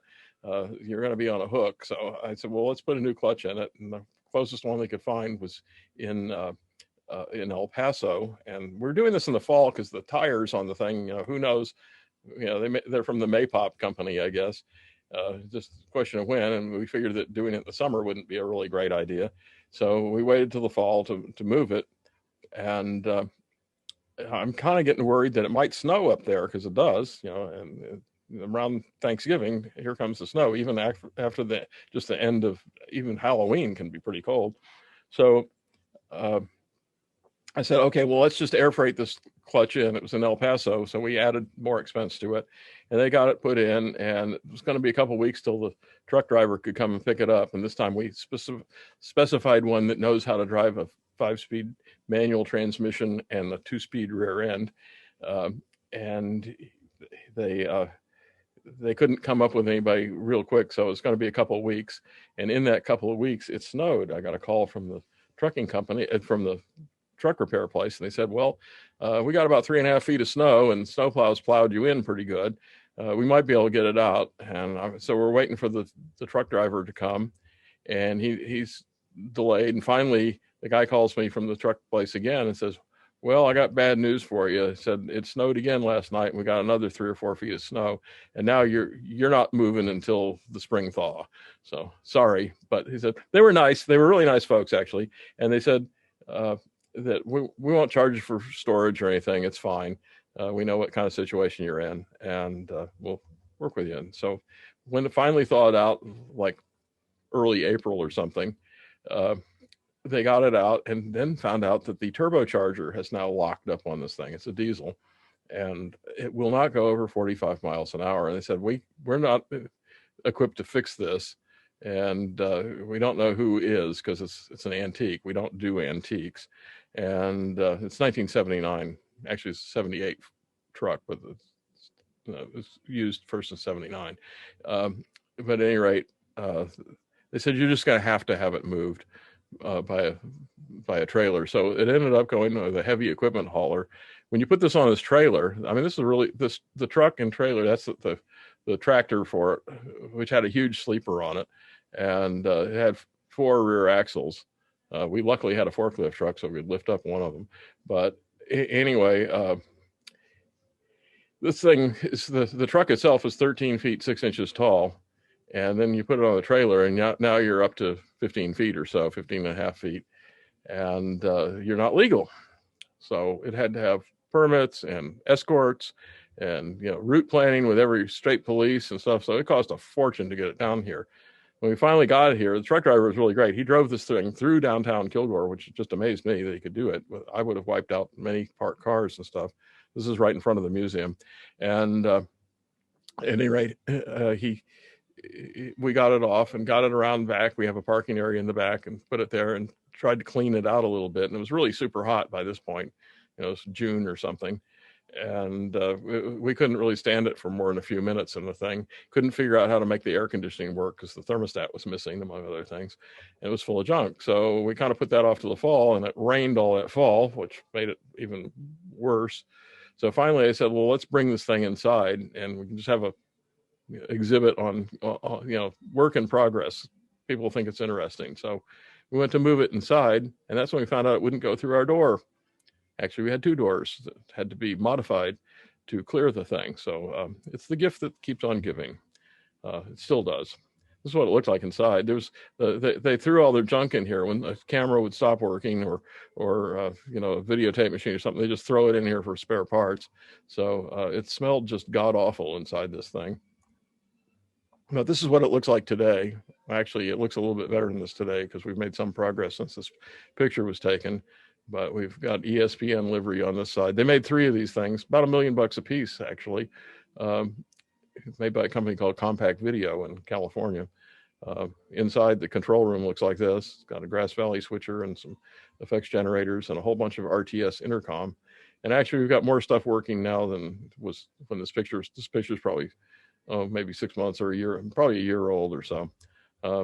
The audio console originally was made by Neve in England, but this one is a Yamaha PM 2000, which is a popular console back in the 80s. The Neve got sold when the truck was sold by ESPN to the people, and they put this in instead. But it actually works. And then another mobile unit has followed me home. This is a 1972 Gerstenschlager, and it came out of It's not on exhibit at the museum yet, but it will be. This came out of Syracuse, New York, and it was owned by the University of Syracuse. It's 1972 and has 4,400 miles on it. That's it. And those are the original tires. They only drove it around campus, apparently. It's fully equipped and it works. Everything seems to work more or less in it. It's not original equipment. It was updated. It has Hitachi cameras in it, but it's an interesting beast. It even has an air conditioner that works. And then we also have an ENG van, which I also use on my radio station. This one came from NBC in Los Angeles. I didn't really know what I was doing. I made a lowball bid on eBay one day and didn't think anything of it, but I thought one of these might be kind of cool to have. And well, about 6 weeks later, I'm checking my email. My wife and I are watching TV. It says, "Congratulations, you've won auction number something or other." I'm going, "Oh, swell." It cost me more to get it here than I paid for it. It was actually a pretty good truck. It was in very, very good condition. So people think that's kind of interesting too. But the whole point of all this is to show kids and everybody something about our past. I mean, that's really the whole idea is, and we like having classes. This is, I'm not sure what group this is, but we have lots of groups that come through, and it's fun giving tours. And it's fun watching their eyes open up because they just really don't know. I mean, the generation like this little blonde kid, he's got no idea what I'm talking about with Kennedy assassination or anything. We have school groups come in. We also have the best ones, actually, oddly enough, are homeschool kids. We'll have groups of those that are organized, and those kids are really smart. I when they first came out with the idea of homeschooling, I thought, oh, this could be really bad because, you know, how are you going to regulate what these kids learn and, you know, whether they know how to add 2 and 2 together and stuff. But those kids, apparently it's good parenting, I guess, because those kids turn out to be really good and really inquisitive. So here's a few of our volunteers. This is Warren Willard. He's the guy who likes the heavy mahogany things. And Phil over here is our repair guy. He can fix just about anything. And this is 10 RCA TK 45 and 46 cameras, well, mostly 46s, that came out of New England originally. They were owned by Emerson University, and Paul Beck used to own these. But a guy just brought these to us one day in a truck and said, "You want these?" You know, so he wanted to get them out of storage. This is one of our storage areas right here. We've actually had to expand into a second building. This is down the street a couple of blocks. This used to be the old newspaper office. It's actually originally was a Chrysler dealership, and we're just using it for storage at this point. But we got a lot of stuff, as you can see. These are not particularly good pictures because the lighting was pretty awful in the place. But these were taken day before yesterday, so it's pretty much the mess that it looks like. Old videotape machines come to retire here. We have lots of them. If you need one, we can fix you right up. There's lots of stuff here, though. It scares me. It's a 8,500 square foot building, and it's getting full. And that is very, very scary. It's kind of like cleaning out your attic. It's like, oh my God. Every time I go in here, though, I see something that I haven't, I go, I didn't know we had one of these. So it's been an interesting experience, and the whole thing's been quite an experience. Here's the TV monitor row. Yeah, we got your TV monitors if you need one, and just a little bit more of the view. This is just the front room of this building. It goes on forever, and it looks like this throughout. We've even installed an elevator. There's an attic in the thing, and we've one of our volunteers is a really good welder. He used to make trailers for a living, and he has built lifts, dumbwaiter lifts for us, so we can get stuff up to the second floor. Because the museum has a second floor. We have an electronic shop. I don't have pictures of it, but we have an electronic shop upstairs, and it helps us get heavy things up and down. We also have this boardroom, and my office is actually, this is actually taken from sitting at the desk that I have, but we also have a library, and we actually expanded this. These 3 file cabinets are now in another room. They're full of Sam's photo facts. We have several sets of writer manuals, which are handy, but we've expanded this with more bookshelves going down the wall. And there's more bookshelves on the other wall, and we could use more wall space because we got a whole lot of manuals and stuff. In fact, this closet is all full of manuals that we don't even know what they are. organizing this is not real easy. So anyway, at least it's preserved. So the bottom line is, when are you guys coming? We're open Fridays and Saturdays. Love to see you, and we'll even open at other times if you're coming. If we know you're coming, we don't mind, especially for people who are enthusiastic about this stuff. It is a tax deductible. Yes, we're a 501c3, so it's tax deductible. We had a very successful, despite the fact we didn't have any events last year, which is one of the things we count on. We had a very successful end of year fundraising, which made things okay again. And we also qualified for a paycheck protection plan because we have one employee who is well underpaid, but she does yeoman's duty as the operations manager, is her title, and she does everything. She's kind of like the den mother, because all the guys that go here, this started out as kind of a good old boys club. Let's go down on Saturday and play with some old TVs or something, and it's turned into something much more than that. But she feeds us and makes sure we go do things and stuff. So it's well worth it. And paycheck protection helped with that one too. So we're doing okay. This will never be a moneymaker, but if we can pay we actually own the building, which is the good news. It was partially donated to us, and we had to spend a bunch of money getting it up to code. And the current Snowmageddon, as they call it, we had fire sprinklers break here and at the annex and at my house. So I'm no longer I wasn't a big fan of fire sprinklers, but now I am really not, because they make more. The mess they make is worse than if it burned up. It's still ruined one way or the other. So it's a pain in the neck. My house got an inch of water inside it when I put a fire sprinkler system in it when we built it, because we weren't real convenient to a fire station, and there's no hydrant in front of our house. So I thought this would be a good idea, and at the time building a house, it wasn't that expensive, but it's turned out to be very expensive now. Luckily I got insurance, but it'll be 3 months or so before we're back to normal in our house. It's great.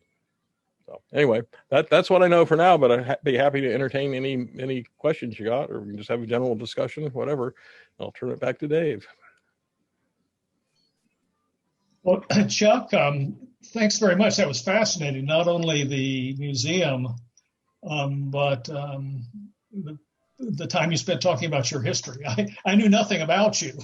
Well, now, most people don't, so that's why I pulled that up, because I have a weird past. I mean, there's no doubt about that. Right. But I've been incredibly lucky in life and lived through many things that I probably shouldn't have when we were on the road. Because I can imagine. I mean, it used to be, we did the show, then we drove all night, right, in a Ryder rent truck or something to the next venue, and didn't sleep or anything. And I remember one weekend I just got back. I'd done a 30-day James Taylor tour in 30 days of Cat Stevens, and I got back the day I got back into the office. They said, "Don't unload the truck. You're going to New Orleans tonight to do Alice Cooper." I'm going, great. Just what I wanted to know, because I was really looking forward to sleeping. And so we got in the truck and drove to New Orleans, and found out that the next night was in Orlando, Florida, which was a not real convenient drive, to say the least. And this is before the interstates were finished. And then the next night was in Baton Rouge, Louisiana. And you go, who in the hell figured this out? I mean, we were punch drunk by the time we got to Baton Rouge. So, well, we're sort of toward the end, unless anybody's got something they want to ask Chuck. I don't want to ask Chuck anything, but I'm reminding him that I visited his museum several years ago, and I was really impressed then. But these pictures today, there's more to it, and it just goes on and on.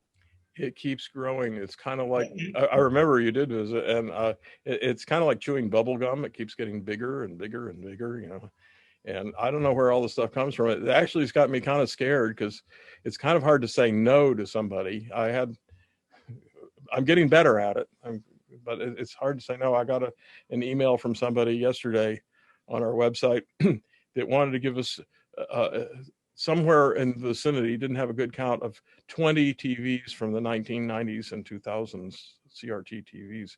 I'm going, no, not at all. We just can't do that. And every now and then somebody will back a pickup truck up to the front door of the thing, and there's a whole bunch of black plastic Magnavox TVs sitting there, the kind you see along the side of the road, because they don't want to pay the recycling fee, and I don't either. There's a bunch of stuff out there that people think is really valuable, but it's not. Now, the good news, as was pointed out earlier today, is that that some of the younger people can take those TVs and do something with them, get them interested in this. And that's important, but there's a point where you just can't store more stuff. And I don't want to have to pay recycling fees on it either. I think Best Buy gets about $25 to get rid of your old TV now. Well, thank you, Chuck, again. I hope to get down there. You need to. Don't get to Texas very often, but... Well, you're in Colorado. I mean, half of you're Texas right. is in It's Colorado. not that far. Yeah, right. All right. Yeah. Well, good meeting, everybody. Let me in. I think that I am the only foreigner in this session. I'm from Uruguay. My name is Horatio Negro. My call sign is CX3 Bravo Zulu. I'm amateur radio operator, but I am fond of all history of media and radio history and all sort of things related. The brief things I want to tell you is that here in my country, Uruguay, in South America, we have a sort of dramatic effort to retrieve the first camera that was used for cable TV. This camera was homemade, experimental way by a Uruguayan named Juan Eugenio Oviol. In English, we would say John Eugene Oviol, who was born in January 1916. He built a camera for cable communication, cable TV, and make experiences in 1943. He used RCA camera 1847, and he used his wife for the test exhibitions and made some exhibitions in Lyceum and University building with the studios of a local medium wave station here, important radio station, which is CX16 Radio Caribe in Montevideo. He also linked by cable, let me see, from the municipal velodrome, images from the municipal velodrome. The point is that the camera of Oviol was preserved with some missing in pieces at the headquarters and studios of CX16 Caribe Radio in a petit museum in the building and in Montevideo. We took photographs, and now, some months ago, the station moved his studios and administration office to another building. And this camera, which was in exhibition, is almost lost because it's on sale on eBay, like a website in the internet. And he's asking 25,000 pesos, about $500 or along with a security box. This security box, the safe deposit box, was also part of Radio Carve, and he's selling. And if he sells this camera, we are losing important piece of history. And I contacted the Heritage president, the president of the Heritage Commission here, dependent of the Education Ministry, and it's been 3-4 months without notice of this. So this is a dramatic effort here to save this camera for a museum. That's the point and alert of this matter here in my country. Thank you very much for this very interesting meeting, and my salute to all of members of the Early Television Museum. Oh, thank you very much. Good luck with your quest to get the camera back. And if you have anything that is written or photographs, I'd love to put it on our website. Yes, I have. I have a web page and a web article about this in my blog. I will send the link for it in the chat window. Perfect. Thank you. Thank you. All right. Hey, Chuck, Conrad, this is Joanna. I have a question. You have so much stuff, and that was an incredible tour and sharing that you did. We have a question. Is there anything that you don't have that you would like to have? Oh, sure. Mechanical color TVs would be interesting. Actually, one of the mechanical color TV converters, can't remember the name of the thing right offhand. ETF's got a couple of them, and in fact gave one away. Colortel. I'm sorry, yeah, Colortel, that's it. We'd love to have one of those. We don't have much early stuff. I mean, ETF is the king of early mechanical TVs and bizarre, weird TVs. I mean, a Kuba Comet would be really cool to have. I know where there is one, but it's in Hilliard. But I'm glad it's in Hilliard. The museums have different tacks, and ours is just to kind of amuse and entertain. We've actually become more of a museum about the history of entertainment technology. We were recently given an audio console that was built by my old friend Shoko shortly after I left. It was built in 1973, hand built because you couldn't buy this stuff, and it was used by it was built for James Taylor specifically, but it was used by Jackson Browne. If you ever listen to the Jackson Browne Rolling on Empty album, it was recorded on this thing with a Studer recorder. Willie Nelson used it. The Eagles used it. The Rolling Stones used it. I got pictures of Paul McCartney sitting at it, drinking a beer. It's really well traveled, and it works. It's amazing. It's been in storage for 25 years. The guy who designed it gave it to us, and we took it out of the road case that was in. And I mean, it had all kinds of stickers all over. It's been all around the world. Turn it on, it worked. Pretty amazing. Still working too. But so we've got more into that kind of thing, not necessarily that's good, bad, or indifferent. It's just different.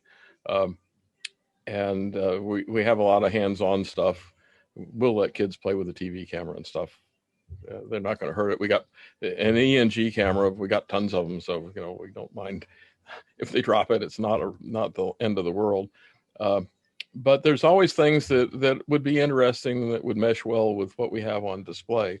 But I can't really tell you right offhand what we'd like, but you're sure welcome to send me an email. We have a pretty good website. There's a lot of me on it, just doing videos, because we seem to post those every time we do a video of some kind on it.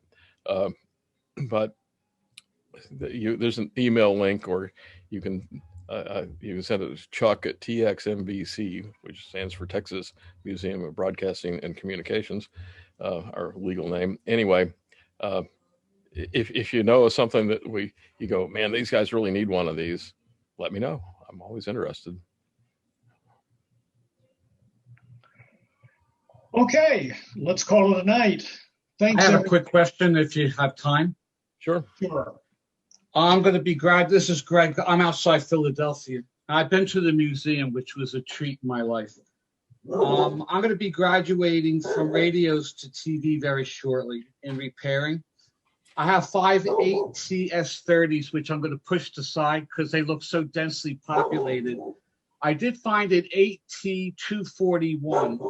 What would you say the common issues I should look for in repairing that? And what would be the skill level from radio to TV?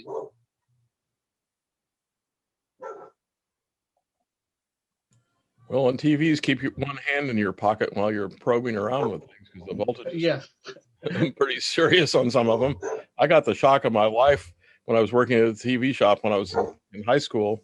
I was working on an Emerson color TV that was had a metal picture tube, and the thing was on the bench. And I remember Bozo the Clown was on in color, and I had just adjusted the high voltage to precisely 25,000 volts, like the Sam said to do.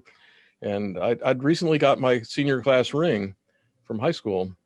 And the last thing I remember was seeing a spark jump about 6 or 8 inches from the metal picture tube that apparently the insulation didn't hold up very well on to my senior class ring. And a half hour later, I woke up outside. I was outside the building. I was all alone in the building. The boss was off doing a service call or something. And I was in my shirt sleeves and it was snowing outside. And I was aimlessly walking around the parking lot in the back. So be careful. The same things go bad in TVs, though, that go bad in radios. It's, power supply filter caps is the first place to start looking.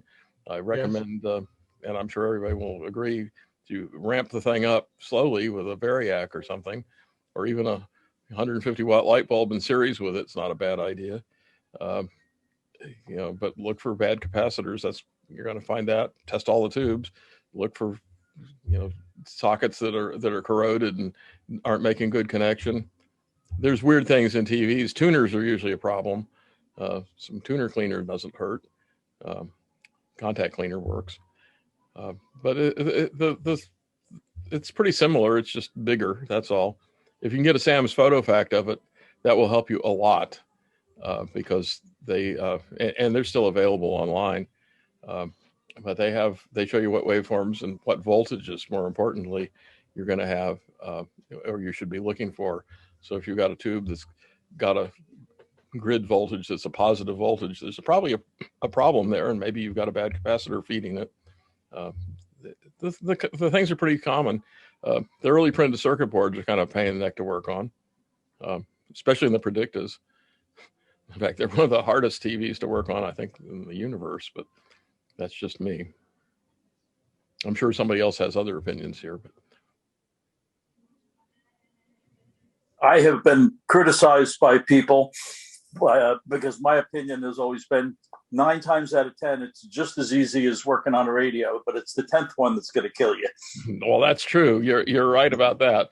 It's that there's one that's the dog of the week, and you'll just go crazy trying to figure it out. I mean, just like earlier with the color TV, with the tubes that have a bad winding on the transformer and they're glowing too bright. Who would think that? Weird stuff happens. I mean, the stuff's old. All right, well, stay tuned. So that's going to be my next venture. Okay, great. Well, thanks everybody for participating, and we'll see you next month. Okay, and I'll keep it open. If people want to hang around and talk, you're welcome to, or you can all, go get some dinner and go to bed.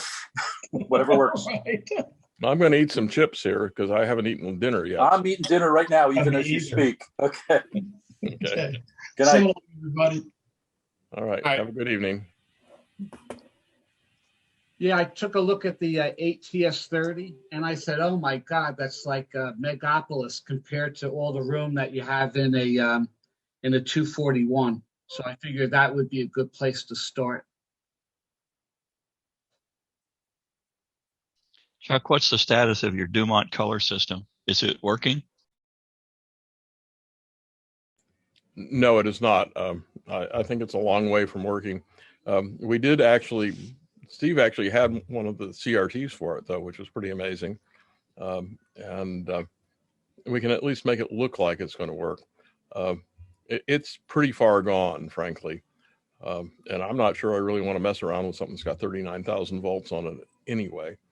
I'm sure it'd be the only one working if we ever got it working. Because I don't think, as far as I can tell, they only made 45 or 50 of these things. Paul Beck, I was surprised. He found some ads that were selling. We've sold our 100th system in the magazine. And so I was shocked that they had sold that many. I didn't think that many color stations were running local film back then, but I guess they did. I know I've personally worked on the GE flying spot scanner film chain, and I know a station in a town where I worked had a Philco flying spot scanner film chain. It had Mitchell projectors on it. The GE had Eastman, Kodak, continuous motion projectors, all those like yours. They can't use us intermittent like a regular film projector. They have to have a dissolve effectively from one frame to the other because of the flying spot system. Well, these are modified Jan projectors, and I thought they would be Bell and Howell's, but actually these are made by DeVry, and they were highly modified, of course, to do this. Yeah, they've got a rotating prism in there, I think, instead of a shutter. That's right. Because they're continuous motion. The GEs, if you look through the lens of them, they looked like they were doing a dissolve from one frame to the other. But the light was always up. The light never went away. And I worked on a lot of those Jan type projectors. They were made by several different companies. And in television service, they tended to fly apart. They just weren't built like the TP66 RCA or the Eastman machines that were made for broadcast use when you used them, 18 hours a day.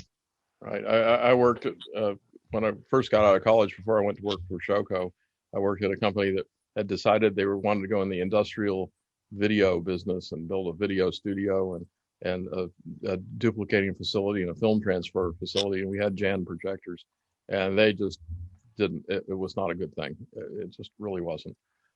I'd worked at stations that had real projectors, and there's a huge, huge difference. But these things it's kind of an interesting idea, because I thought, now Paul Beck sent me an ad that was for WBZ that bought the 45th one. And I grew up around Boston, and I don't remember, of course we didn't have a color TV, so how would I know? But I had no idea that they were broadcasting anything in color, because they were doing this. Actually, DuMont had a color system. It was an industrial color system using field sequential system. I've seen ads for it from 1948 or so. Pretty interesting stuff. And actually, it was 525 line, 30 frames, which might have been compatible, but apparently it used too much bandwidth. Hey, Chuck, repeat your email address again. Okay, you can send it to Chuck, CHUCK, at TXMBC, Mary Baker Charlie, .org. O-R-G. So Tom X-ray. Yep. Mary Boy Charles. Correct. .org. .org. Got it, and not .com. Yeah, I got that. Not .com. .org. And you can go to our website. You can find me through the website too. It's pretty easy. You can go to texasbroadcastmuseum.com or .org, either one, and also txmbc.org. All three of those work, and take you to our website. That DuMont field sequential color system actually ran at 3 times NTSC rate. And I believe ETF has a DuMont monitor and a converter, and it's working. Really? I hadn't seen that. I tend to like DuMont stuff for some reason. It seems to have attracted to me for whatever reason. I think they're a very innovative company, and probably highly underrated these days. Most people don't know much about them. It's the forgotten network, for instance. I remember as a kid watching the DuMont stuff. They had Fulton J. Shield, I think was that was his name, a Catholic priest that they put on opposite on their network, opposite Milton Berle, and it actually got ratings. Fulton Sheen, Fulton Sheen. Sheen. Yeah, you're right. Fulton J. Sheen. That was it. And yeah, he was. If I'm not mistaken, he was really guilty of overacting a lot. You know, but he had quite an audience. So you know, what can I say? They're still showing reruns on what is it? The religious EWTN. EWTN. Yeah. Well, we used Bishop Sheen as the closing in our first issue of the video magazine. That would be in the 70s. Really? Wow.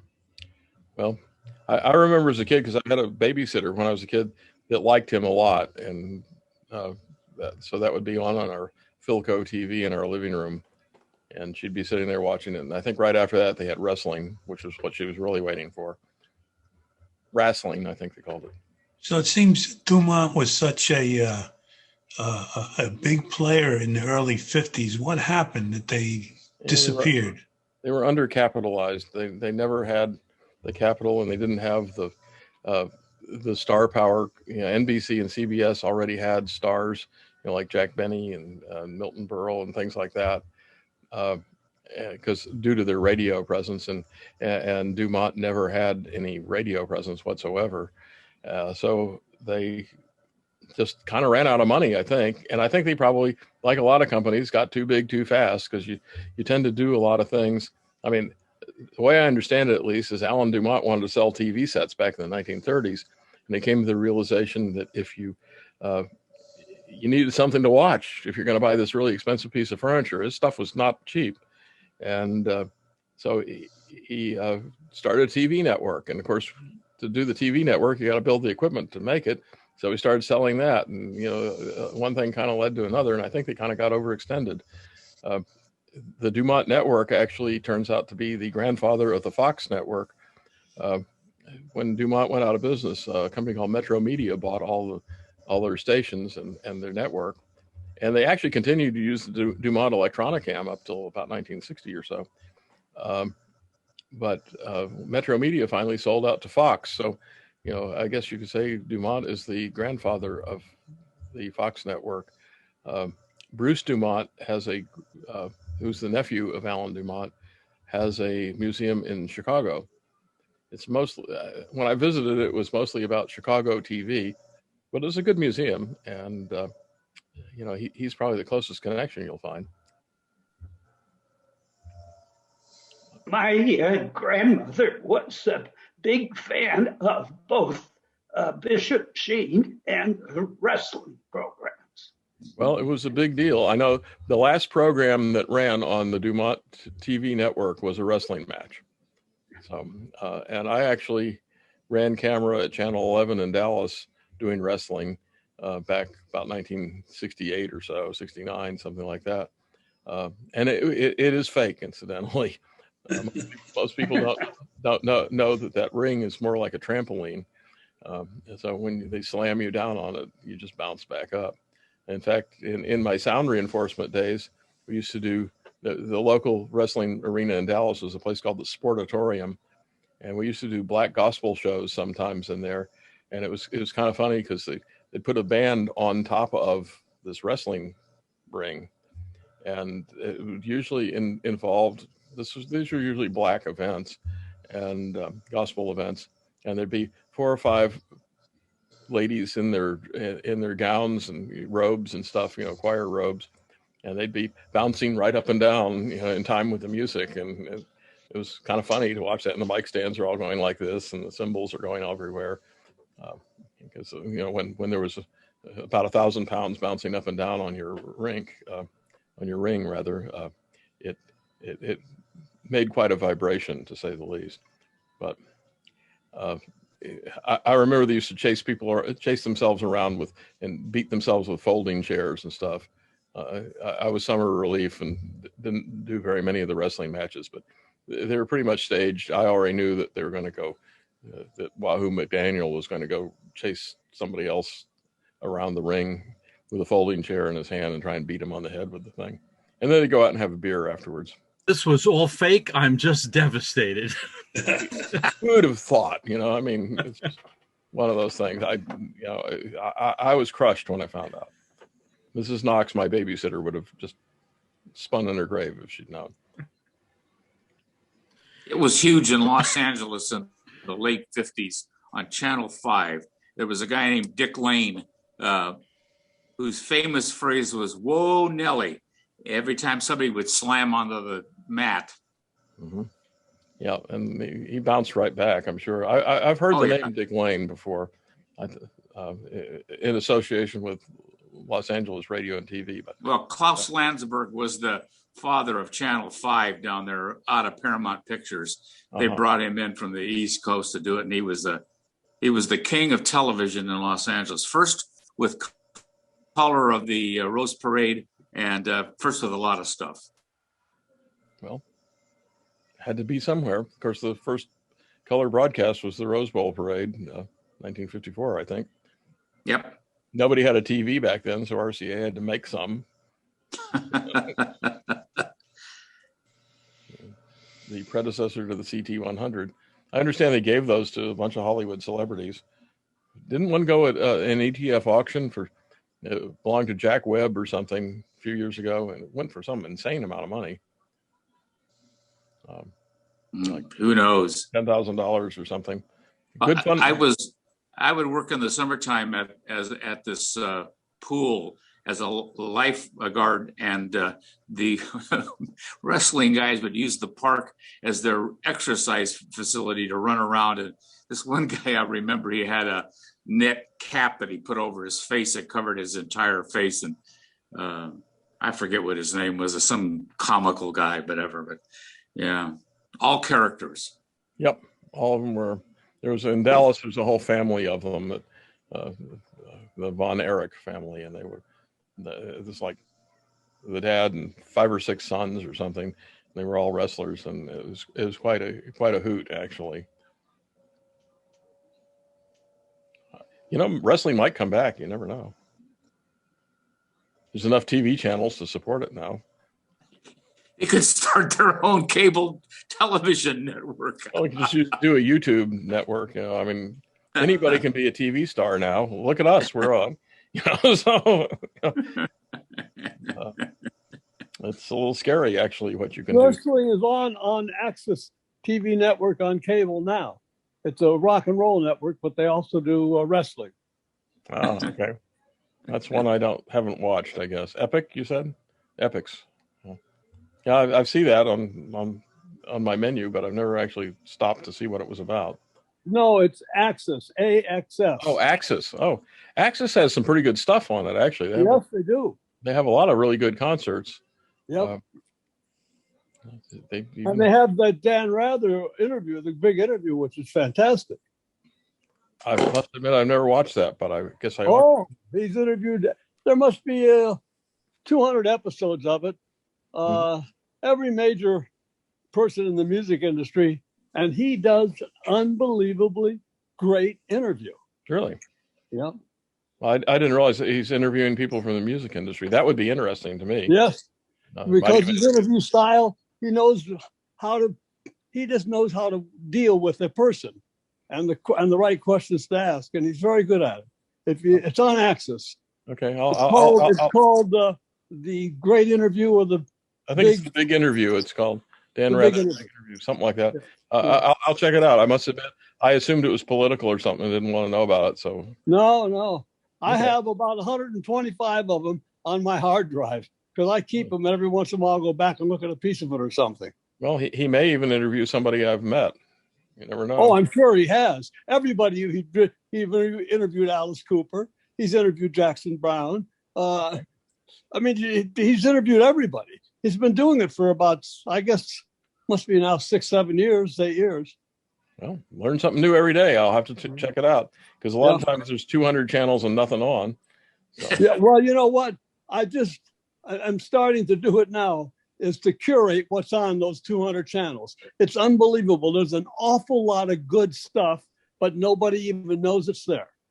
Well, I'm sure that's true. And then there's a whole ton of stuff on streaming video these days. I mean, yes, like Pluto and stuff like that. Yep. It's incredible what they've got on it.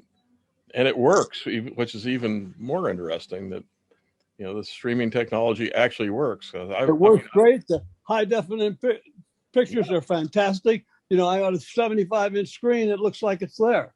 Right. The stuff is really great. Well, the sound is good too. It's when the sound's bad, that really aggravates me just because of what I did. I have a hard time going to concerts because of that. Yeah. Well, that's right. Since you're in that business, you know what it is. You'll enjoy a lot of stuff on Axis of the concerts that they do. Well, great. Thanks for the tip. I will go make a point of stopping on it. When I'm doing. And enjoyed tonight's meeting. It was fantastic. I mean, I didn't realize how much stuff was out there. It's just unbelievable. I don't even know how you figure out what you're going to do with it. It's got so much stuff. Well, it's that's great. Becoming a problem. It truly is, because it just keeps coming in, and there's going to be a point where we can't handle anymore, and maybe somebody else needs to have a different museum or something, or the jukebox museum or something. When somebody brought a jukebox in last night or night before, it was last night. And I get confused. And this thing's gigantic. We have several of them. We have about a half a dozen jukeboxes these days. Wow, I didn't see those. No, I didn't take pictures of them. Sorry, but we got 2 or 3 of them working. In fact, the one they brought in last night, I understand the guys got working this afternoon. Right. But it didn't work. Whoever brought it said, "Well, it works fine." Well, I put a quarter in it. I've heard that before. Right. It worked fine in 1991 or something. Yeah. I put a quarter in it. I haven't got my quarter back yet. It didn't do anything. So, you just never know with any of this stuff. But we get a lot of stuff. Oh, it works fine. Or worked when parked, or whatever. Like the car with the tree growing through the hood or something. Ran fine when parked. Yeah. Well, again, it was a wonderful night. Enjoyed it a lot. And I'll just keep listening. Okay, well, depending on the interest level here, I may go away because I haven't eaten dinner yet. It's now 9:34 Central Time, 10:34 Eastern Time, though.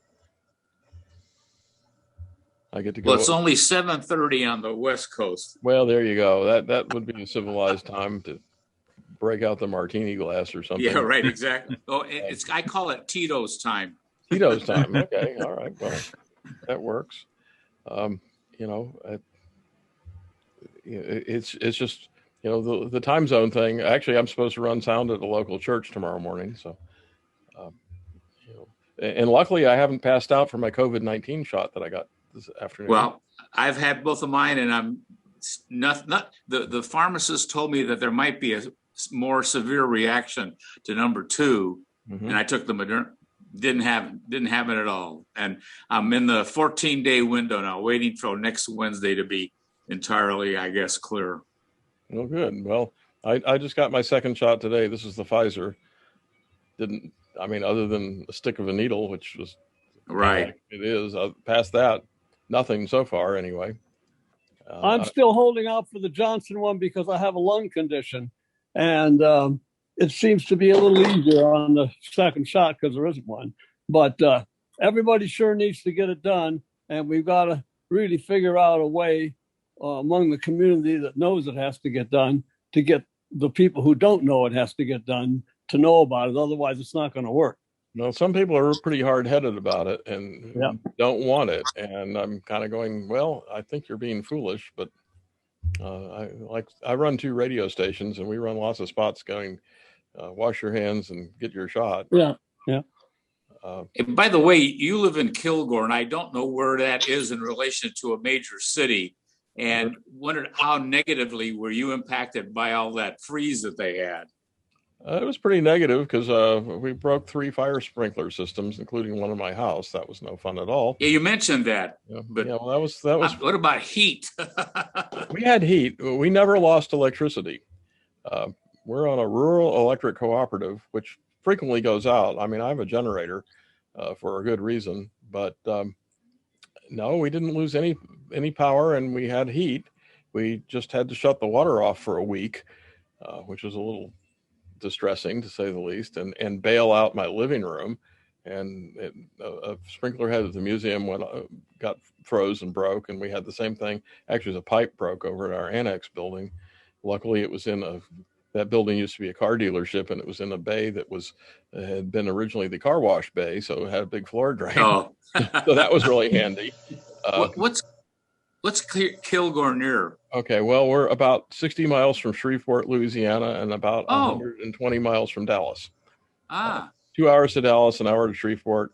We're right off of Interstate 20, which is the road that goes between the two. So we're in East Texas, which most people think we have cactus growing in our backyard and gravel and stuff like that, but it's not like that at all. They call this area the Piney Woods, and we have lots of trees. Forestry, before oil and gas was a big deal here, forestry was the big deal. It looks a lot like New England in many ways, except we have red dirt. So red dirt, yeah, right. We have red dirt, yeah. When we built our house, we foolishly put kind of a beige Berber carpet in the ground floor. That was stupid, because the red dirt and 3 dogs.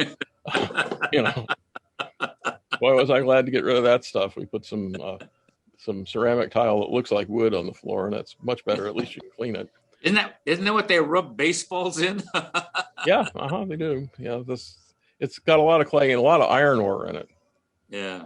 And it really stains things really, really well. But we're near a lake that's the largest private lake in Texas, and we're a mile from it or something, and that kind of sets the tone for the place. A lot of people are retired around here. And Kilgore's an interesting little town. It was an oil boom town back in the 1930s. When oil was discovered in East Texas. It was discovered in Kilgore, and it went from about 500 population to about 35,000 population. Yeah, no doubt. In just a few months, and it had everything you could think of. There was hot and cold, running women, gambling, drugs, you name it. It was the wild, wild west.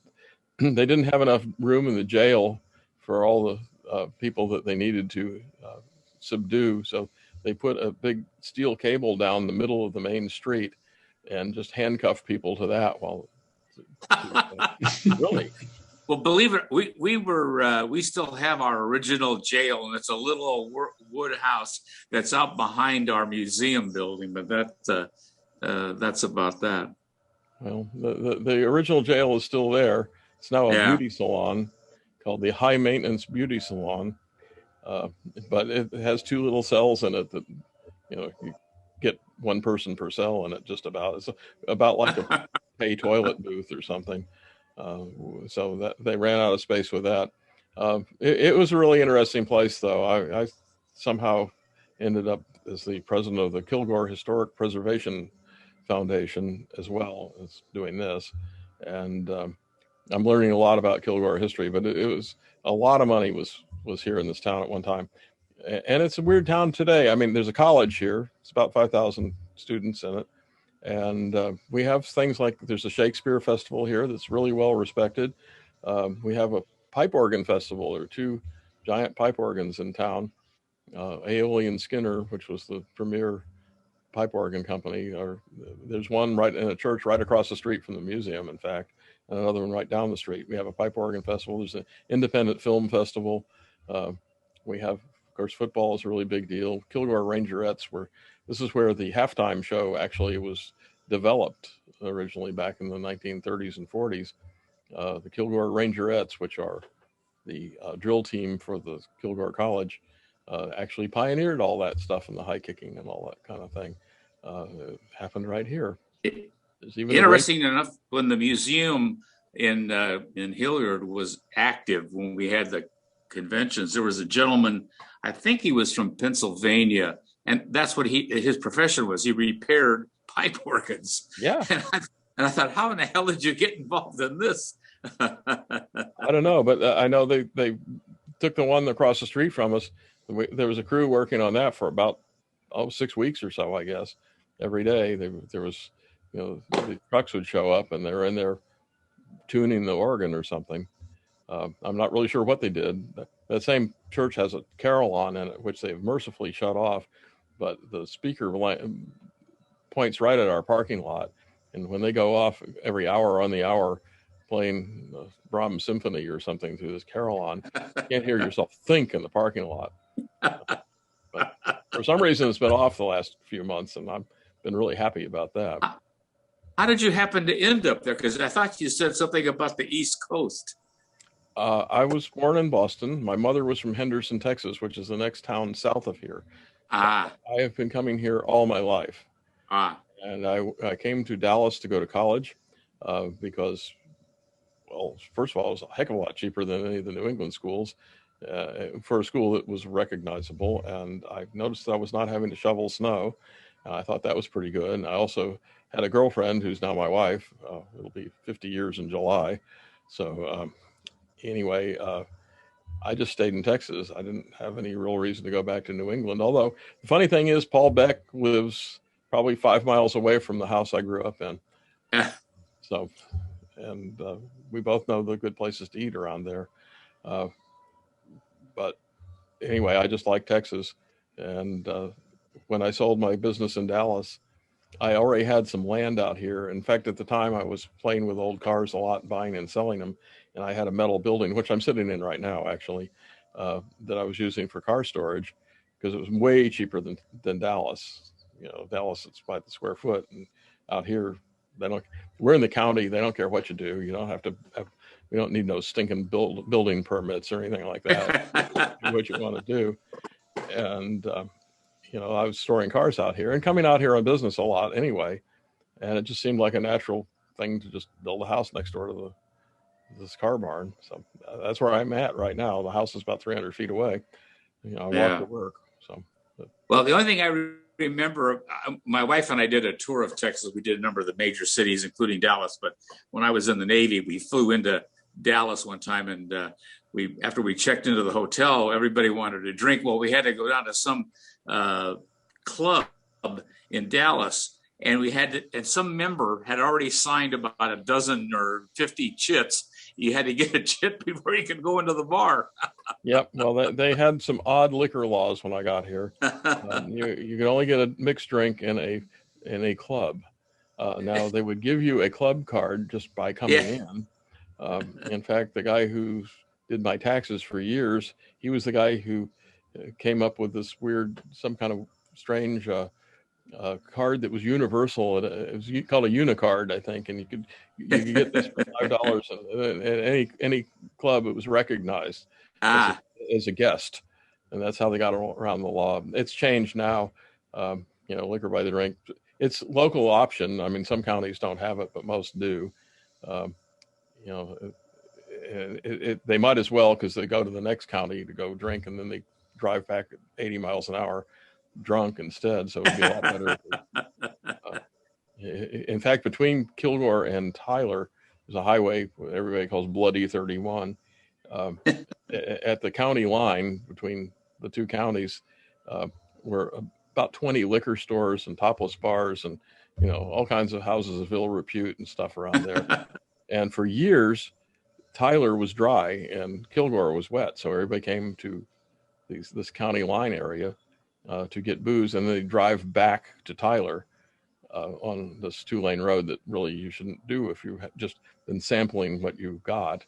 And they tended to do that a lot. At one point, it was illegal. When I first moved to Texas, it was legal to drink in your car while driving. Well, it's interesting you should mention that, because I got stationed in Jacksonville, Florida, and a number of us from California, where it's illegal to have an open container in your car. Mm-hmm. We went down to Daytona Beach, and we noticed that the people in the car were all drinking, and there was police directing the traffic on the beach. They said, as long as the driver is not drinking, it's okay. So all you had to do was switch drivers when you wanted to get a glass of beer or something. And they had drive-in liquor stores where you would pull in like a gas station, and they'd come out and ask you what you wanted and put it in your car, and you were gone. They've got some around still. There was one at the county line. You could just drive your car right in this barn, and they'd get you a case of whatever you wanted, or fill up your trunk with whatever you wanted. And you drive right out. You didn't even have to get out of the car. It was that easy. I when I first got here going to school, there was a expressway near SMU's campus, And the first time I drove up that at rush hour and everybody stopped, you know, it's typical, you know, log jam on the highway. And, you know, everybody's got a beer sitting there on the dashboard and they're drinking it and reading the newspaper while they're stopped. You know, it's real safe stuff. But for a long time, until probably through the 1980s, sometimes when they changed the law and the open container became illegal, but up to that point, it was fine. You know, yes. It's amazing more people didn't die, frankly. But well, this county that I was stationed in, it had the #1, you know, traffic collision record in the state, and I said, no wonder they're all drinking and driving. Auto, that's the problem, you know. So that'll do it. Yeah. Well, at least they finally fixed it, but. You know, sometimes it would be handy to be able to have a beer in your car, I think, but not too often. It was a regular habit with people around here. And by the way, I remember you making your presentation regarding that bus that you got for the DuMont equipment when you first got it. I mean, it was in terrible condition. Oh, it was god awful. I mean, I really can't believe I even took it on. But you've done a hell of a job restoring it. Does all that work in there now? Yeah, it does, and it runs and drives. It's got the original engine, and it has a Buick straight eight. I mean the equipment. Does it all function? Yeah, it works. It makes TV pictures. Actually, the one thing that doesn't work is the audio. I've never connected it up. It works, but I've never wired it up. It's one of those things. But all the video works, and it makes an okay picture. You know. We cheat and have, actually I told Steve about these. We use little digital media players for lots of things to make monitors work and stuff. And they're right. They're really handy and really cheap. You can buy these things for $35. Well, I'm sure you're aware of that company that's out in Burbank, California, that TV for hire, I think is what they call it. Anyway, they rent everything, but they've replaced all of the inner workings with these small devices that you know, produce a picture that's of really good quality. You know, it's amazing what they've done. Well, and we've done that a little bit. In fact, that RCA TK41, the A version, it will never run. It's missing all 3 tubes and yoke assemblies and the whole assembly. And I thought very seriously of putting a CCD camera inside the thing somehow, just to make it work, because we could use it as a prop. But you know, Chuck, our TK10 in the museum here in New Jersey, one of the guys is just brilliant with all this stuff. And there's actually a pinhole camera taped to the front of the camera over the lens turret, but nobody sees it. I mean, it's you don't notice it. You can do that these days. I mean, you can buy, and God, this stuff's cheap now. I mean, it's just super, super cheap. You can buy an HD camera. I bought one that's got a C-mount lens adapter on it. It even came with a lens. It's a pretty horrible lens, but anyway, I paid $24 for the thing.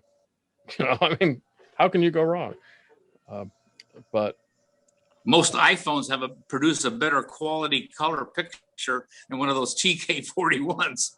Oh, by far. You know, it's a little scary what your phone can do. I mean, all the video that you saw tonight, all those pictures were shot with a Samsung phone. So, you know. Oh, that's 4K. Yeah, I mean, it works fine. It's just crazy how what you can do today that you couldn't back then, not that long ago. You know, it'd take a whole truckload. In fact, we were on a local TV station. Well, actually, it was Shreveport TV station. They wanted us on their morning news program that's before Good Morning America or whatever, and had to sign on at 4:58, I think it was, in the morning.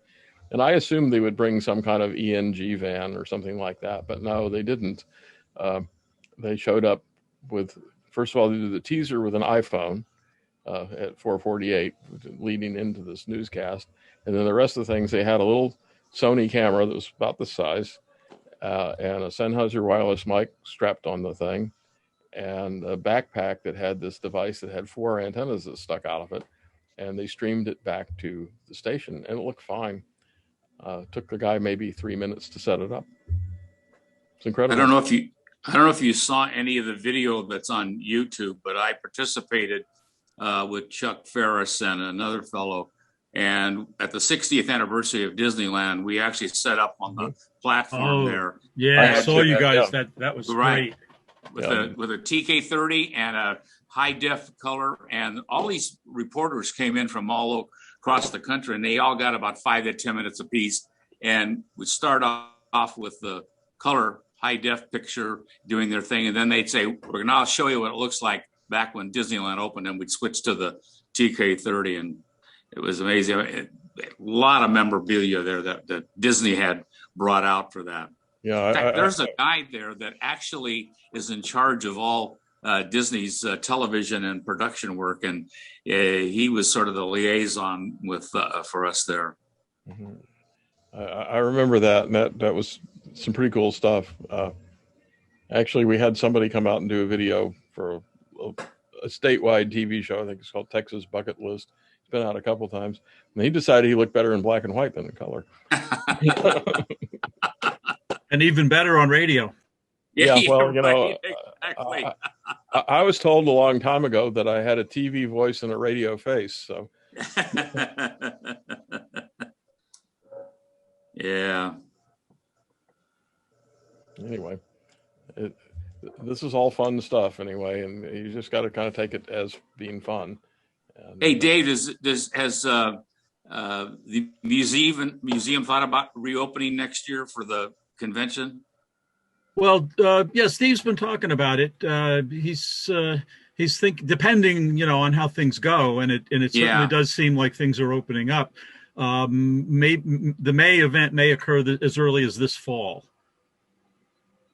So really, where are they going? Well, I mean, I got my first shot the other day. I'm due for the second one on Easter Sunday, and theoretically, two weeks after that, I'm no longer in danger of dying if I catch this thing. So that's going to make a big difference in the events I want to go to. That's where we're all at now. Yeah, it's the dying part that bothers me. Yeah, yeah. So I would say it seems like they've really ramped up exponentially just from my personal observations around here. It was impossible to get a shot, 2 weeks ago, and now everybody's getting one. So I would think by the fall, maybe we will be out there. I hope so. I was amazed at the efficiency of the people here. The first time I went, it was very smooth and very well done. I mean, this is at a convention center where you drive in. Today, I drove in. I was supposed to get my shot at 3:10, but I showed up at 2:55. I was checking this. I was leaving the parking lot at 3:16. Yeah. Into the street. It was that fast and that well organized. It was incredible. It was real military precision. Well, literally, there's National Guard people all over the place out here. Your tax dollars at work. I'm telling you. These are all from a local hospital. Yeah. The Christus group, Christus St. Francis. Yeah, I just participated in a huge effort last Saturday where our county health services department, and we processed, 300 to 500 persons just coming through in their cars. They've got it down finally to a real fine science. And we were at a college parking lot, and we had 2 observation areas that after you got your vaccination, depending upon what questions you answered, you either went for 15 minutes or a 30-minute observation, and smooth as silk. Yep. This was just practically painless. I mean, I can't get in and out of Walmart that fast. The checkout line's longer than that. So.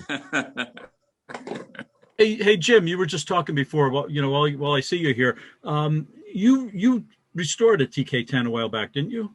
I restored a TK31. Same thing. Right. No. But then I have 3 working with all the gear, 2 TK10s and 1 TK11, 30, 31. I've got 2 that are actually functioning. Well, I was telling Chuck earlier, we've got one at our museum here with the portable version with all of the accessory cases, unrestored condition. And in my dreams, in my retirement, that's a project I would love to take on. I may want to talk to you one day and just Well, I got to tell you, there's a friend of mine down in Southern California. I'm in Northern California. This guy has the patience of a saint, and he actually, piece by piece, he replaced all of the capacitors in the cameras, the power supply, the CCUs, and all that, and labeled everything with a tape inside of it. So, I mean, they're absolutely amazing, and they produce a near broadcast quality picture. One thing that Chuck Farris told me is he said kludge in some modern equipment for the sync signals. He says, don't try to get the original stuff working. I'm going like, well, what's the fun in that? But I don't know. Right. That's the kind of thing keeps me up at night when I got nothing else to I worry restored a TG1 for the MBT. It took me about a week, and they had already changed some electrolytics, but all the electrolytics changed, and I sat there and changed the 0.1 capacitors for about 2 days. And then started bringing it up one stage at a time, and it came up. Those are actually a pretty stable design. In my misspent youth, I worked with a company, and the director of engineering told me that SyncGen, the TG1, was designed about 1939. It was a 441 line generator, and they modified it to 525 line during the war, and then started selling them to TV stations. They started selling gear after World War II. And the one that MBT had been stored at the ABC Field Shop in New Jersey. It was literally hanging from the rafters of the building by a rope, they told me. And so they got it down and took it to the museum, and it sat there. But it's I don't know, that's been about 2 years ago now, but it probably would work if you turned it back on. I've used them before. The field case, there was a TG1 that they set into 2 carrying cases. Maybe that's what you've got, Jim. I don't know, but I've run into those on an old black and white remote truck, kind of like that one that Steve's got in his museum building. Well, he's got one, but those will work. You can make them work. Yeah, right. Well, it's funny, and I appreciate Dave mentioning it, because I bought the 31 from the museum, and it looked like it had been dropped from a second-story building. And so I have a fellow locally here that, of all things, he repairs the fenders and all that stuff for cars. I gave it to him. He restored it practically. In fact, it was missing one of the doors that cover some of the control knobs on the back of the camera. He actually built one for that to replace it, and now it looks almost brand new. I did run into a guy down in Los Angeles that actually had a TK31 that was still in the crate from RCA. He had never opened it or taken it out. And I said, well, how much do you want for it? Well, he's got this room full of gear, and he says, you got to take all the gear with it, and I want this much for it. And I go, I'll pass. So I said, it's like, I know that Chuck Conrad knows that feeling. You say you want this piece, well, then you got to take the whole, room full of gear. Yeah, we've had that. We had a lady who had a couple of things we would have really liked down in Austin, but she had a 2,500 square foot storage building filled mostly with Grass Valley switcher parts, which are pretty useless these days, and we got more Grass Valley switchers than we know what to do with.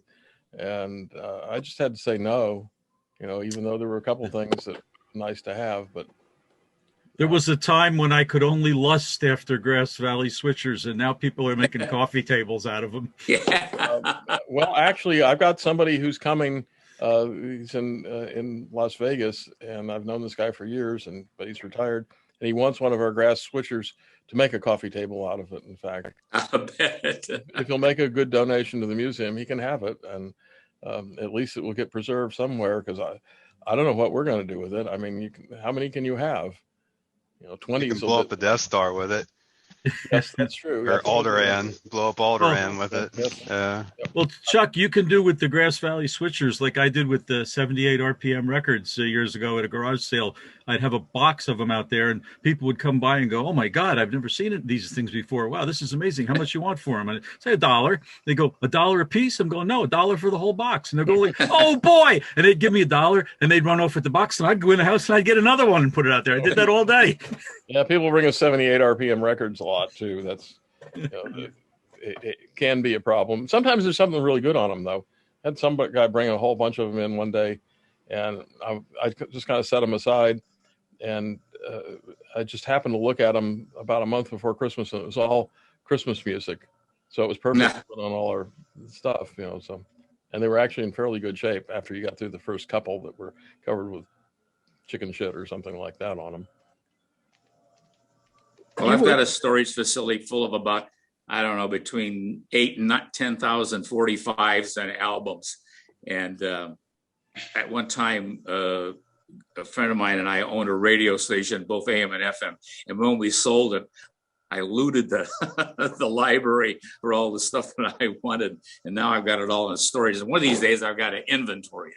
So still haven't done it. Good luck with that. Well, I bought a radio station that came complete with a music library, in which I kept. I've since sold that station, but you know, I got a lot of records and a lot of CDs. I got, you know, all kinds of storage containers full of CDs that God knows what's on them, you know.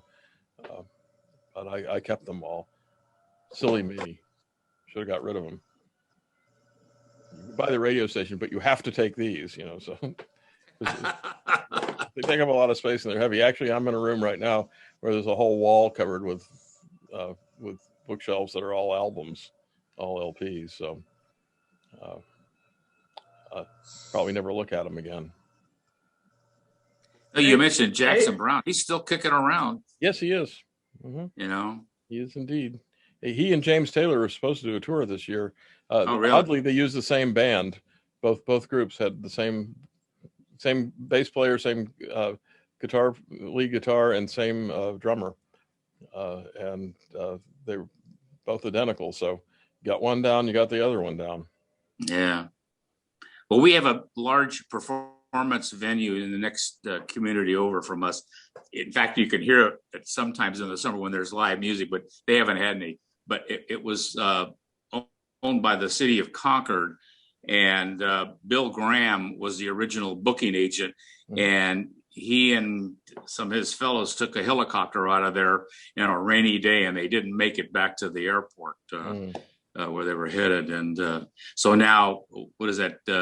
Live Nation has taken over the booking of all acts that come in there. Yeah, Live Nation is part of the iHeart conglomeration, I think. Right. And you know, hasn't really done anything really great for the industry, as far as I know, either radio, TV, or live performance. But they own all the artists now too. So. Oh, do they? Oh yeah. That's part of the deal. Is that if you own the artist, you don't have to pay streaming royalties on the stuff, because you can make whatever deal you want with your artists.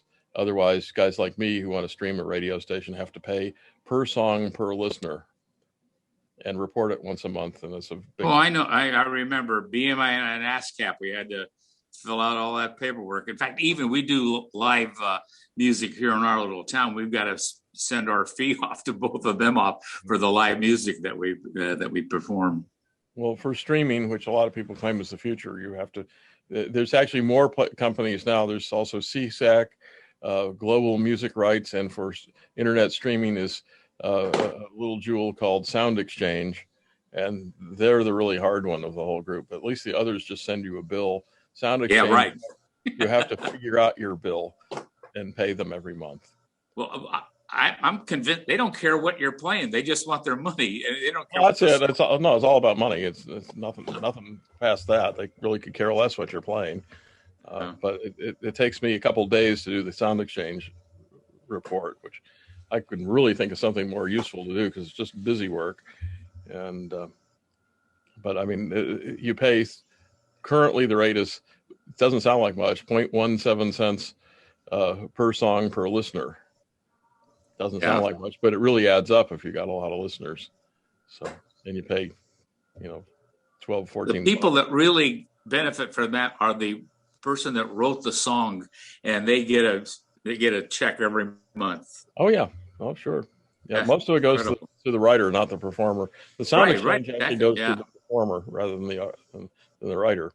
So that's the and they're trying to impose that on all radio and TV stations. So something more to look for. Yeah, yeah, I'm a life member of the American Federation of Music, and I know I don't know where it stands, but they were trying to get money sent to the performer Right. as well as the writer.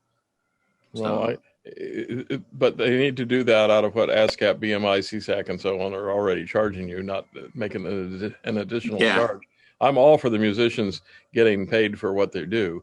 I having been one, help me get through college. You're damn right. I think it's fair, but I what they want to do is add on top of what this is, and that gets a little unfair. It's really expensive, actually. Running radio stations past electricity and salary, it's the next highest cost. So makes it not that attractive. I thought it was going to be the best thing we ever did, but I got to tell you, it was the worst investment I ever made in my life. Yeah, it's not really. Running a radio station is tough. It's really tough these days. It's been really tough the last year with the COVID thing because we've had a lot of sponsors go out of business. We've had a lot of our sponsors were events, concerts and things like that, flea markets, whatever. They're not doing them. So you're not going to advertise something you don't do. And most of the restaurants and stuff running at 25 or 50% capacity, they're barely making it. So terrible. So it's been a problem. Well, your state is opening up, right? Isn't it? Pretty much open. Yeah, it's 100% occupancy now, and that I've been surprised. This last weekend we were extremely busy, and before it was kind of hit or miss, for the last year. But we had a whole bunch of people out. I don't know if it's because this is spring break week or not. It may have something to do with it. I think a lot of people just want to get the hell out of the house. And right. Oh, that's true. And they're feeling better about it with the COVID vaccine. So, even if you only had one shot, you're partially protected at least. So they're thinking, well, I probably won't die at least. I heard somebody describe it the other day as we got the ball to the 5-yard line and now we give up. Yeah. That's, I think, pretty accurate description, really. But well, folks, this has been fun. It's getting kind of late here where I am. Go have lunch. My wife just walked by, so I know it's time. Yep, time to roll up the sidewalks here too. All right, if nobody has any. You're in New Jersey, right? Yep, East Coast. You're in New Jersey. Yep. Yeah, so it's 11 something or other. It's it's 10 after 11 now, and I also had the dubious honor of I've been on Zoom meetings literally back to back, except for a half-hour break before Chuck and I got on tonight since 9 o'clock this morning. It's my first day I've been totally zoomed out. That's a long time to Zoom. Yeah. So what is it? Yeah, we're doing 14 and coming up on 14 and a quarter hours. I think that beats my record. I think I might have done one day about 6 or 7 hours, and that I was wiped out after that, frankly. Anyway, all right. Well, well, you're Chuck, still holding up. This is Chuck Azer. I guess there's just 4 or 5 of us still on, right? Yeah. Well, it looks like there's about 10 people here. Wow, that's great. Well, it's like, like usual, a good meeting. Yeah, thank you so much, Chuck. This was great. Really enjoyable. Really glad. Fun to do. Yeah. It's always fun to talk to people. Okay. That's what I do for a living. Good night, everybody. Okay, we're going to play the national anthem and go to snow. Yeah.